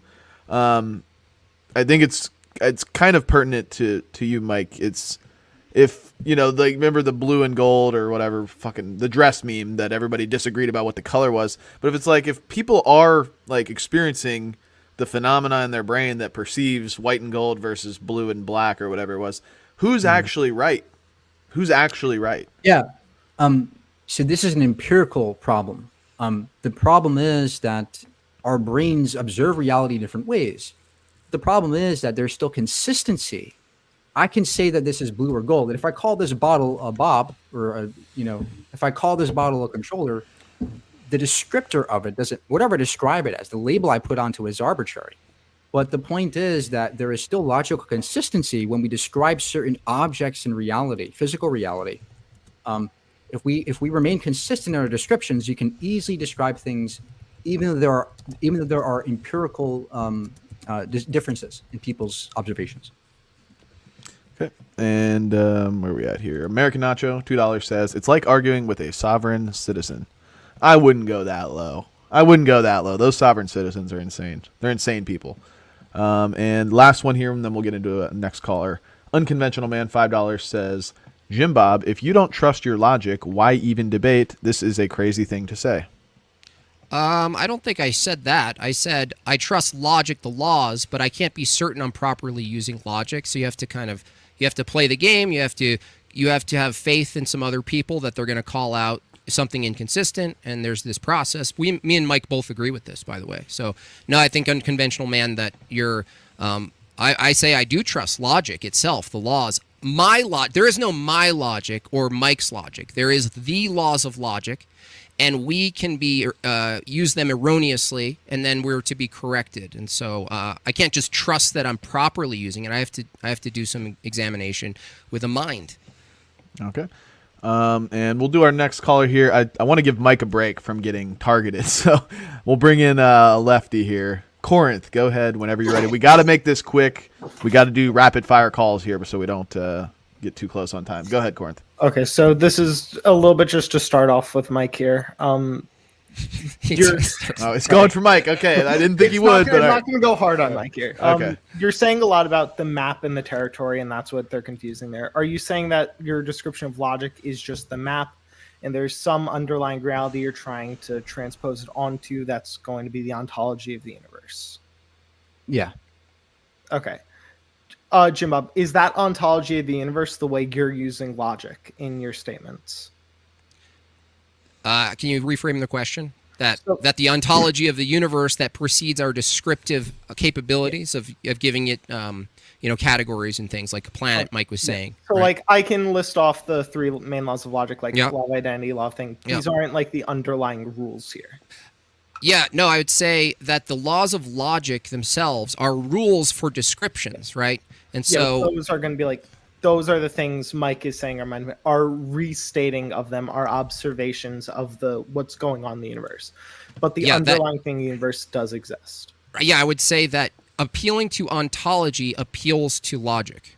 That you couldn't have ontology, even that preceded our ability to describe, unless there was identities over time. In fact, the entire process that Mike appeals to, such that life was possible under his view, evolution, this long process, actually necessitates that the law of identity and the law of nature is consistent and that objects remain themselves over time such that law is possible to produce, in his view, what's been produced. So, you can't separate ontology from logic. He's using them as like the map itself, us trying to describe the phenomena that's happening as logic, and that's distinct from the actual thing that's happening there. Yeah, I would agree with Mike, and I think maybe that was where people were talking past is like the ability to describe. I would agree with Mike that we just, and that's where he was trying to argue, right? That like the laws of logic as he's describing them as these things that we describe reality with, right? But what we're saying is that if there's a reality, it has to follow that the reality itself is logical if we use logic to describe that reality. Yeah, I think that it's going to be partially, it's not going to be, it has to be logical because we can be wrong on what we see as logic. Like we can imagine a world where it's possible that we're in that hypothetical you posed earlier where our brains are all just not working. We're in some illusion. That's a case that it can be the case, right? even then, there's something that's logical, necessary, and continuous for even that reality to exist and maintain itself over time. Yeah, but that would be distinct from like what would be logical in the way we're using it now. Yes, like a logical proposition, like prop logic, like the way we describe things in the world, versus the logic of the world existing in a way that precedes our ability to use prop logic, right? Yeah, I agree. So that seems to be a case where like it does seem you two are like agreeing there. It doesn't seem like that's where. There's a distinction that probably could have been fleshed out a little more, but you know. Okay, and then just a really quick one. When you're talking about knowledge, because it seemed like whenever you guys got into truth and epistemology, it was really quick going between truth and knowledge for everyone. What are you using as your account of knowledge? Who are you asking? You, JimBob. We're giving Mike a break here. He had the gauntlet thrown at him. I mean, I could take maybe what Mike would agree is knowledge is just like a justified belief, a justified true belief, or something that we come to know. You know, we can go pretty rudimentary, like we have a knowledge of the past, even if it's not in high perfect resolution. I think me and Mike would agree that our recollection of things, we wouldn't be like, this is absolutely the case of what happened, but there's some generality that we have knowledge of the past that we kind of have faith in. So to me, you can't separate faith and knowledge. That's my view, that you can't possibly separate the two. All right, if you got one last follow-up, you go ahead, Corinth. Just one more. I'm going to guess, Mike, how would you what would be your disagreement, or would you agree with JimBob on that account of knowledge there? Again, he's committing the same fallacies. He's confusing the map of the territory. Logic does not need to be outside the mind. We can logic is just a descriptor for reality. We already got that. Reality is not logic is not prescriptive to reality. That had nothing to do with the truth there. That had nothing to do with like knowledge there. We already went down that. We agreed that the logic part is distinct from the ontology. We already got that. Knowledge is merely that which describes reality. That's something we can come to deterministically, naturally. There's no fallacy there. Okay, so if I just... I'm sorry, Corinth. We can't. Okay, make it snappy. Go ahead. Okay, so if I list off like an infinite amount of numbers really quickly, and I say these are all the numbers, and the number is going to be the amount of atoms in the sun at this given moment in time, I'm eventually going to get the right thing. Do I have knowledge of how many atoms are in the sun? Okay, gotta drop you. Go ahead, Mike. Yeah, that'd be an accurate description. Yes. Okay. Sorry, Corinth. We had to cut it short. We got to get through the rest of the callers and super chats. Also, fuck you, Corinth. Yukon Cornelius, $5 says, if bro was homeless, his sign would say begging for questions. Thank you, Yukon Cornelius. Deuce Volt sends in $5. Laws of logic are configurations in the brain, hard cope. You want to respond to that, Mike? Yeah, there's plenty of research on this and science on this, which demonstrates logic is produced by certain neural networks in the brain, the prefrontal cortex, limbic system, the frontal lobe area. That area produces logic in the sense of neural circuitry. Okay, and Daniel James again, $10 or whatever the fuck this is. What denomination of currency is copes. This? No, really, what is this denomination? Mike, what is it? Know? Mike has to know this. COP, whatever. Czech? Anybody know? Does he look like a Czech? I don't know. No, it's not Czech. It's not Czech. COP, whatever. I don't fucking know. A mushroom probably does have more logic than Mike here. Okay. Well, thank you for whatever that is with the 20,000 copes. Majorian, $5 says, how does Mike know other minds actually exist? So it's like the solipsism question. Yeah, I don't think the philosophy of mine. You're kind of muffled, Mike. I don't know if that's just me. Is that just me? Yeah, no, I heard it too. He was a little muffled. Okay. Now you're completely muted. Muted. How about now? Okay, yeah, you're back. Better. Yep, you're back. Yeah, I don't claim to be, have absolute knowledge of reality. That solipsism is a valid thing. I just don't have something accurate. It's muffling again, Mike. I don't know what just happened, but it's kind of going all staticky and muffled. Like it was like mid-sentence there. I'm not sure. We'll come back to that. We'll try to find one that isn't actually addressing you. American Nacho says Mike is a Boltzmann brain. Change his mind. Are you back, Mike? Can you hear me? Yeah. Yep. Okay. Yeah, that's good. We'll go back to this one. So, how do you know other minds actually exist? So we essentially, well, we don't know if other minds exist with an absolute sense of knowledge about that, but we know basically we know because we can see behavior changes in people. We can see that I have a mind, and we can extrapolate this to other people. We can observe their brain chemistry. We can observe their thought patterns, and that's what makes us believe that there's other minds. But solipsism, I don't think can be disproven. I think it's valid. It's a valid thing, but I don't think that we have enough evidence to say that there's only one mind. Okay. Jacob sends in $5, says, Mike, is it the truth that truth doesn't exist outside the mind? Yep. Okay. D's King Hockey, $5, says, JimBob drained Mike's health. Now finish him. Finish him, Mortal Kombat voice. Great debate. It actually got my mind pondering, so thank you for the value. I'm glad you enjoyed it. I enjoyed the debate too. So, and thank you, Mike and JimBob, for I think we're a couple of well-matched, arrogant pricks, if you ask me. Yeah, I would agree with that. I would agree. You fucking pricks. No, it was fun though. I enjoyed the interaction a lot. Justin Henley, $2, says, Christian love. You ain't from around here, huh? Christian love. Thank you, Justin Henley. D's King Hockey says for $2, that was the fatality. Why'd you stop it, mod? So this was referring to the gender question that happened at the end. Look, if JimBob was making the gender argument, or if Mike was making the gendered argument earlier in the debate, or if it was part of their opening statement, I would have absolutely allowed it. But it was just like end of the time, and it kind of was just going to veer in a different direction. So I had to just cut it off. If you guys want to come back and debate that, you're more than welcome to. But it was just too much of a derail for the time constraints that we have. That's fair. So we'll try to get the rest of these callers in. I can't guarantee it though, guys, I must say. Parachoresis, go ahead whenever you're ready. Welcome. Hey guys, how's it going? So I just wanted to give like 5 premises to Mike and get his opinion on them. I think this is kind of what JimBob is trying to say to you in terms of what the issues with determinism are. He's essentially giving you an argument for reason, which goes essentially like this. No belief is rationally inferred if it can be fully explained in terms of non-rational causes. Neurochemistry would be non-rational. Now, you might want to argue that rationality is an emergent property of neurochemistry, but neurochemistry itself does not think, right? So it's non-rational. That's what I mean by that. If naturalism is true, then all beliefs can be fully explained in terms of non-rational causes. Therefore, if naturalism is true, then no belief is rationally inferred. That follows from 1 and 2. We have good reason to accept naturalism only if it can be rationally inferred from good evidence. Therefore, there is not and cannot be good reason to accept naturalism. Yeah, that's the first premise is bad. I think rationality is just what brains do. It's just we don't presuppose logic. It's just that we do logic, right? It's like when you say, do I presuppose that I have legs to walk? No, I just have legs, right? I don't presuppose legs. I have them. Just like logic or rationality, these are things that we just have.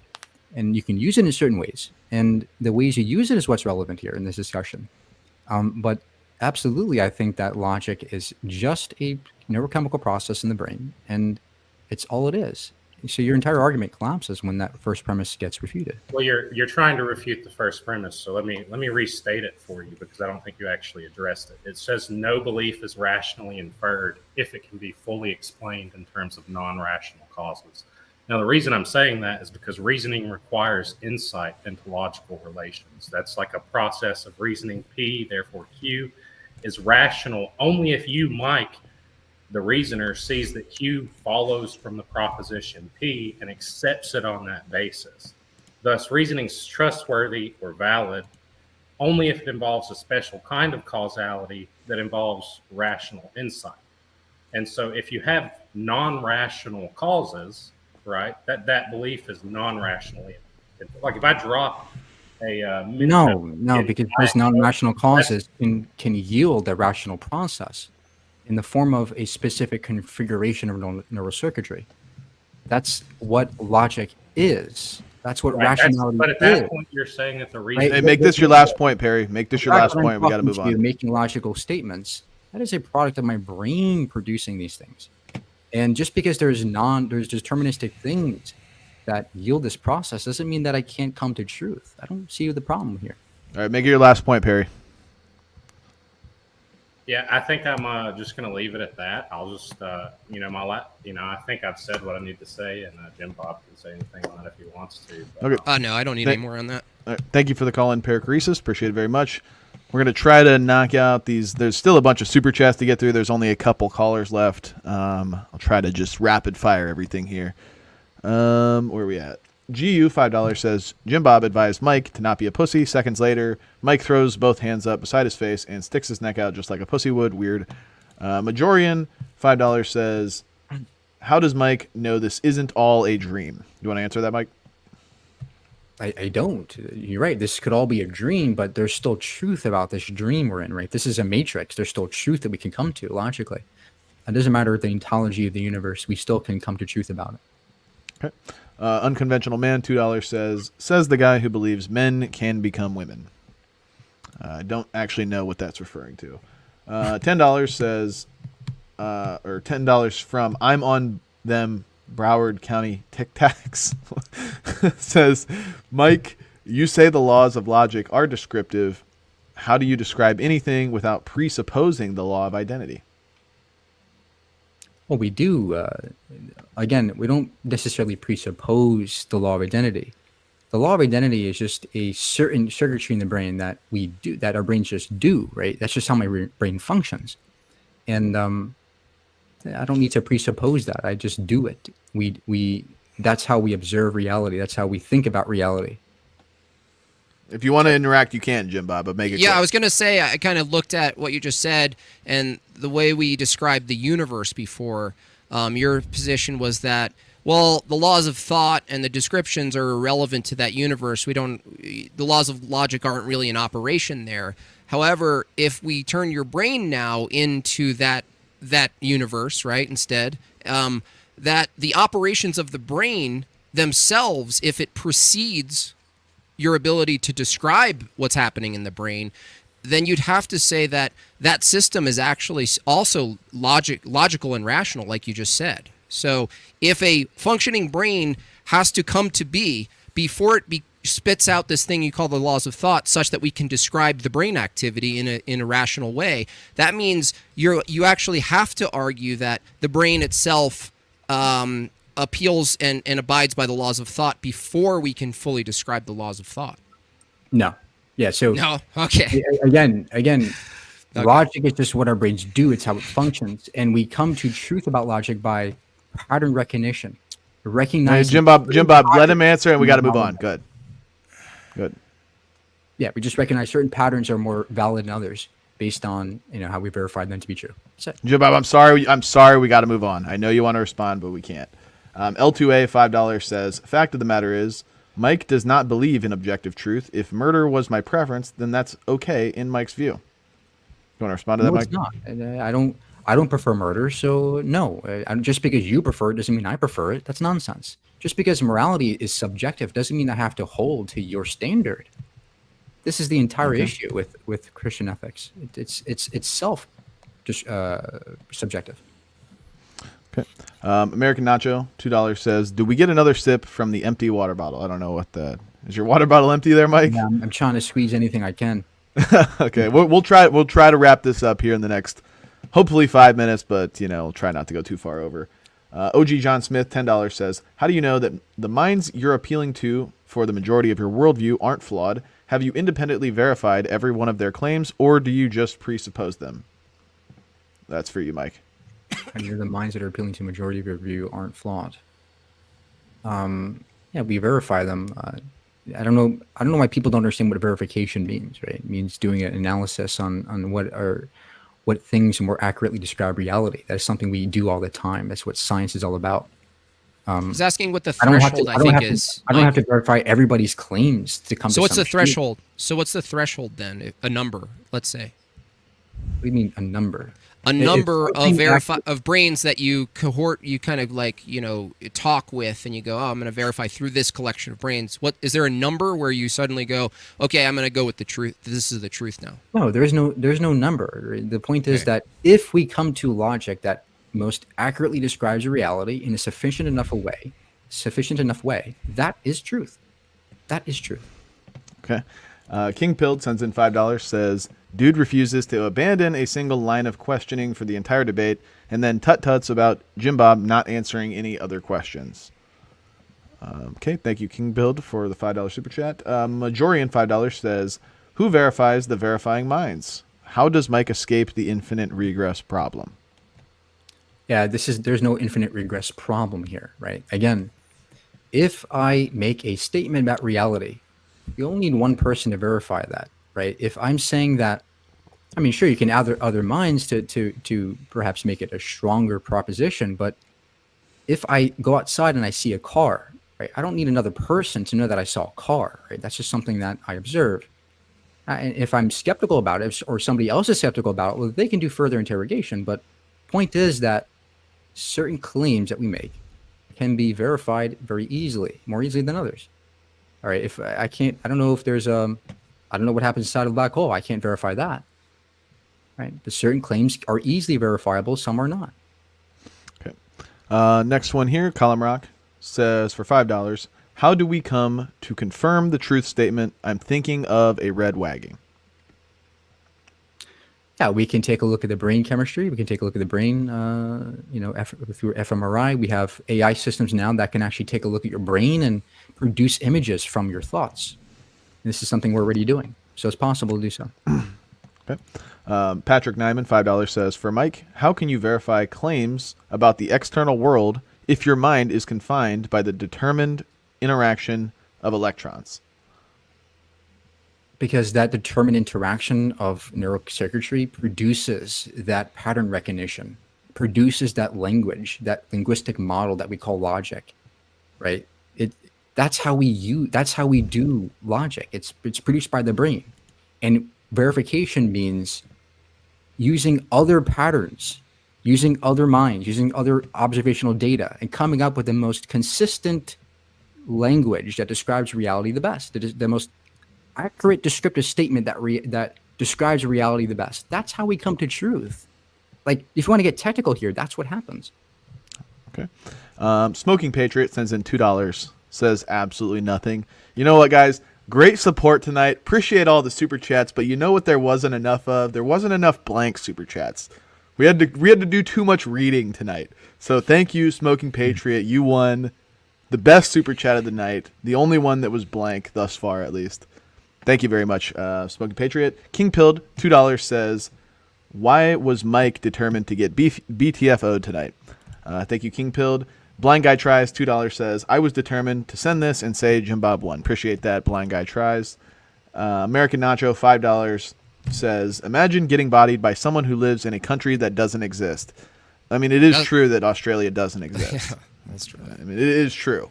It's objectively true. Frankie D, $10 says, I was trying to explain something similar to a guy recently. There are scientific theories which are best guesses as to the mechanism of phenomena. They are models, but those models are not absolute. Okay, thank you, Frankie D. Appreciate that very much. Oh darn, $2 says, how does God exist without determination? I think that's for you, JimBob. How does God exist without determination? I'm not sure. Why it sounds like the question assumes that God existing assumes in determination. So, I mean, I would just say it's a malformed question. God, if God is eternal, right? He's not determined to create the world, right? He's not determined to. It's a choice. So, existence, the existence of God and free will go hand in hand. So, if he was determined to create, and then he was determined to create little beings that just were robotic images of him that just did exactly what was in his own mind, and that's it. That would be a strange God, I guess. I mean, there's some people who believe in that kind of God. That's not an internal critique of my view, though. I don't believe in that God. So God existing and determinism not being true is actually, to me, a necessity of God's existence and creation. So okay. I don't know how it would be determined. Yeah. Yeah. And guys that are in the back line, sorry, I don't think we're going to be able to get to the rest of the callers. So unfortunately, we're just out of time. I want to just power through these super chats. Pissed. Well, That'd be Get another mad half and stay hour. mad. That would be another half hour. Yeah, seriously. Yeah, it would. He's got like a whole paragraph, a whole essays written like in preparation. 3 questions for each debater. Yeah. YouTube account $2 says Mike was good faith. Bob is a Walmart Andrew. Okay, thank you, YouTube account. King Pilled $5 says the universe is chaotic, but our minds, deterministic products of that chaos, spontaneously generate order to determine the truth of that chaos. Do you want to respond to that? Yeah, Mike? there are pockets of order within the universe that we call our solar system that can produce life and can produce humans and can produce minds that perform logic. That is perfectly compatible with a universe that, to the exterior of us and to the most part of it, is chaotic in the sense that it's going towards a state of higher entropy. Nothing incompatible there. Okay, and I'm gonna read the dono chats, guys. Don't worry. I'm just trying to power through all the YouTube ones first, but I will get to all the dono chats. There's not that many though. So Frankie D $5 says, under Mike's worldview, there cannot be schizophrenia because their brain is producing a logic. I see a purple man in front of me. Logic in my brain. Yeah, problem is that we can verify those claims and we can demonstrate that there is no man or purple man in the clouds or any whatever. We can verify that that's false. Okay. YouTube account $2 says, Mike, you're good faith, but you just debate like a wuss. Okay. Thank you, YouTube account. He gave you like a backhanded compliment there. That was a true backhanded compliment. Michael Rudko $5 says, Mike, fellow Mike here, would logic exist if humans didn't? Yeah, we went over this. No, logic is mind dependent. Yeah, it wouldn't exist without any mind. Okay. Majorian $10 says, if 50% of scientists believed the ethos of NatSoc is empirically correct and 50% of scientists believe the ethos of liberalism is empirically correct, whose determined conclusion is true? Depends on how you verified them to be true. What empirical data backs either position up more. I don't know why this is so hard for people. Okay. Frankie D $5 says, dude, this was literally an argument in the 19th century. Sense data is all that matters. Didn't Immanuel Kant already do this 100 years ago? Okay. Yeah, I mean, yeah. Well, we don't have to get into it. That's philosophy. Nobody said sense data is all that matters. Nobody said that here. So, okay. Spiridon $15 Australian says, if ancient world child sacrifice is wrong, is modern day abortion okay, Mike? It's a false equivalence. Abortion is not a sacrifice or child sacrifice. It is simply a decision to not be pregnant or not to have a child. That's not entirely true. There are these groups of people, I don't know your take on this, Mike, but there are these girls going around specifically using abortion for a deliberate sacrificial context. But that's something you can discover. That's fucked up. I wouldn't agree with that. Okay. Mike, are you one of the people that, I mean, I know you're a vegan, so you probably are pro-abortion or pro-choice up to sentience, and then after that you would be against abortion? Well, there's a difference between legality and ethics when it comes to abortion, but I'm legally for abortion in all stages, but ethically speaking, yes, I think sentience is a important factor when determining if something's ethically wrong or right when it comes to abortion. Okay. Yeah, I was just curious about that. Benny Redpilled, $5 Canadian, says, how can one pattern of neurons, being a purely physical/chemical thing, be more logical or truthful than another?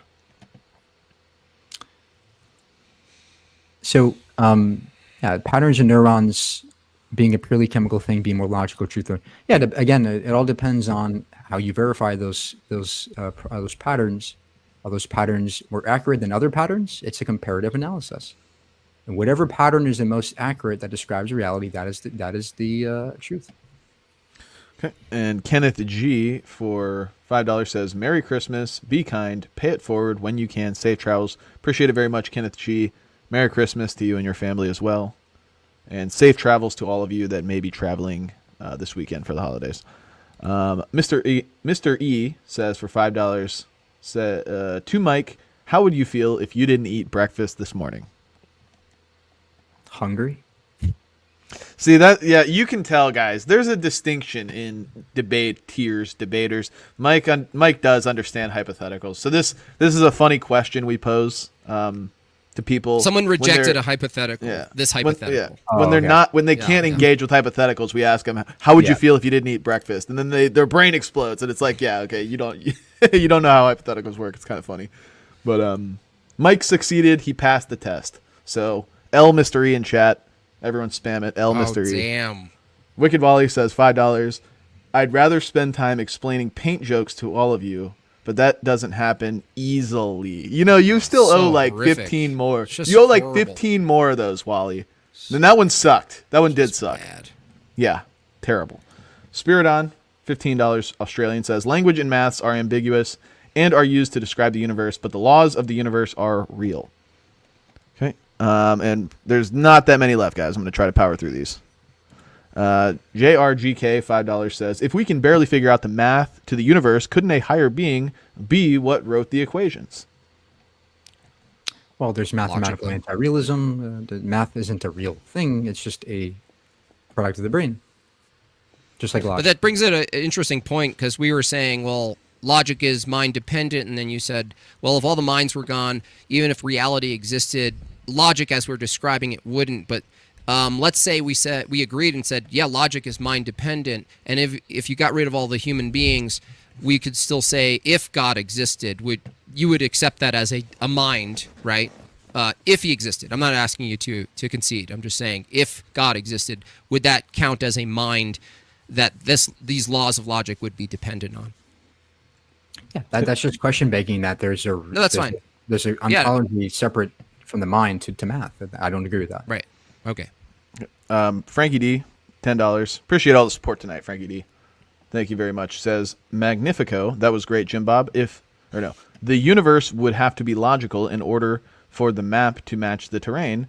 Imagine the world being illogical, then we could not use logic as a map. Mm-hmm. Okay. AC, $2 says, why Mike can't get past Kant? He's got a Wally competitor here. Yeah. Nice. Benny Redpilled, $5 says, Mike, you were determined to be a determinist even before your birth, weren't you?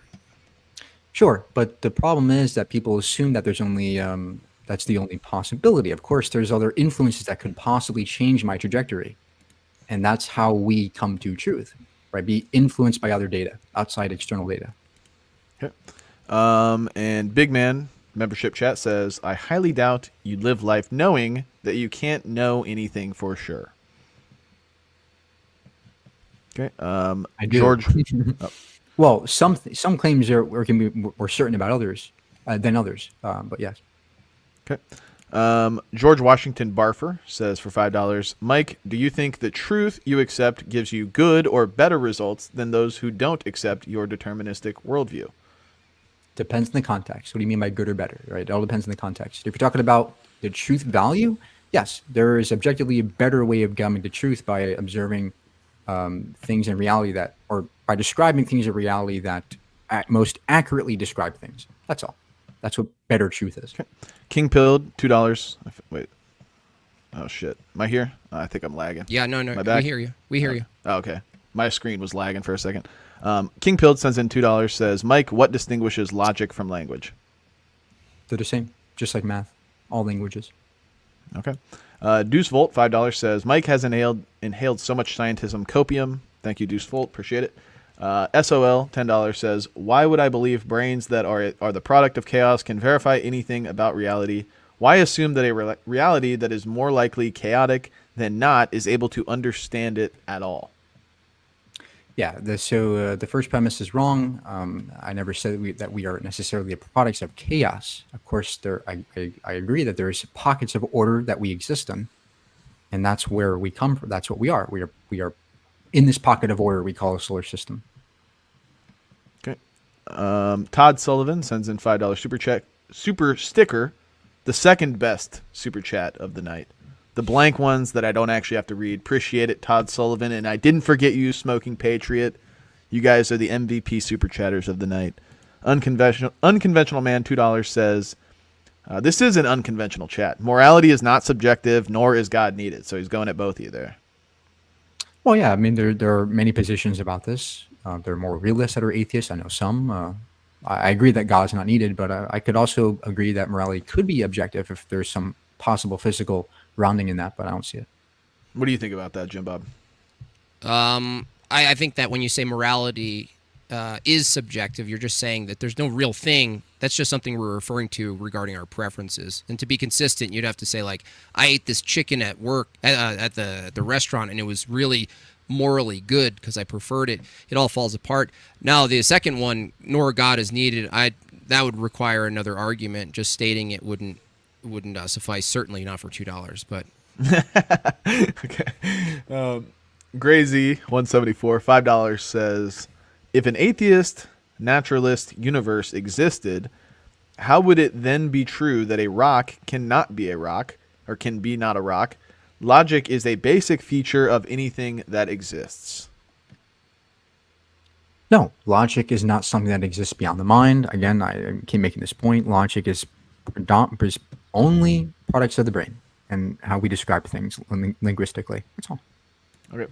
And then over on the Dono chat side, there's only one. Appreciate it. Justin Henley sends in $4, says, debate was over my head, gave up after a contradiction that was described by JimBob as A does not equal A and corrected to P and not P. How does God ground logic? So maybe you want to answer that last part, JimBob. How does God ground logic? From my perspective, logic is conceptual and absolute. Concepts habitually come from minds. I think Mike would agree with this. There's no concepts without minds. Because logic is absolute, I reason that there's an absolute mind, the source of absolute concepts. All right. Well, that's all we got for Super Chats. We went a little bit over the time, but I appreciate you guys sticking it out. You can blame me. I took too many callers, so blame me, LZen in chat. Except don't say that. Don't say LZen in chat. Oh, we got one more Super Chat here. Wait for it to pop up in a second. Should pop up. There we go. Cyberhunk 2069 says, Alan Watts, chaos on one level is order on another. Appreciate that, Cyberhunk 269. All right, and before we go, I want to give you guys one last chance to shout yourselves out. So, Mike, take a second, shout yourself out. Tell everybody where they can find you one more time. Yeah, so thanks. Predominantly, I'm on TikTok. You can see, type in my name, Mike Bergani, on TikTok. I do lives, typically at nighttime.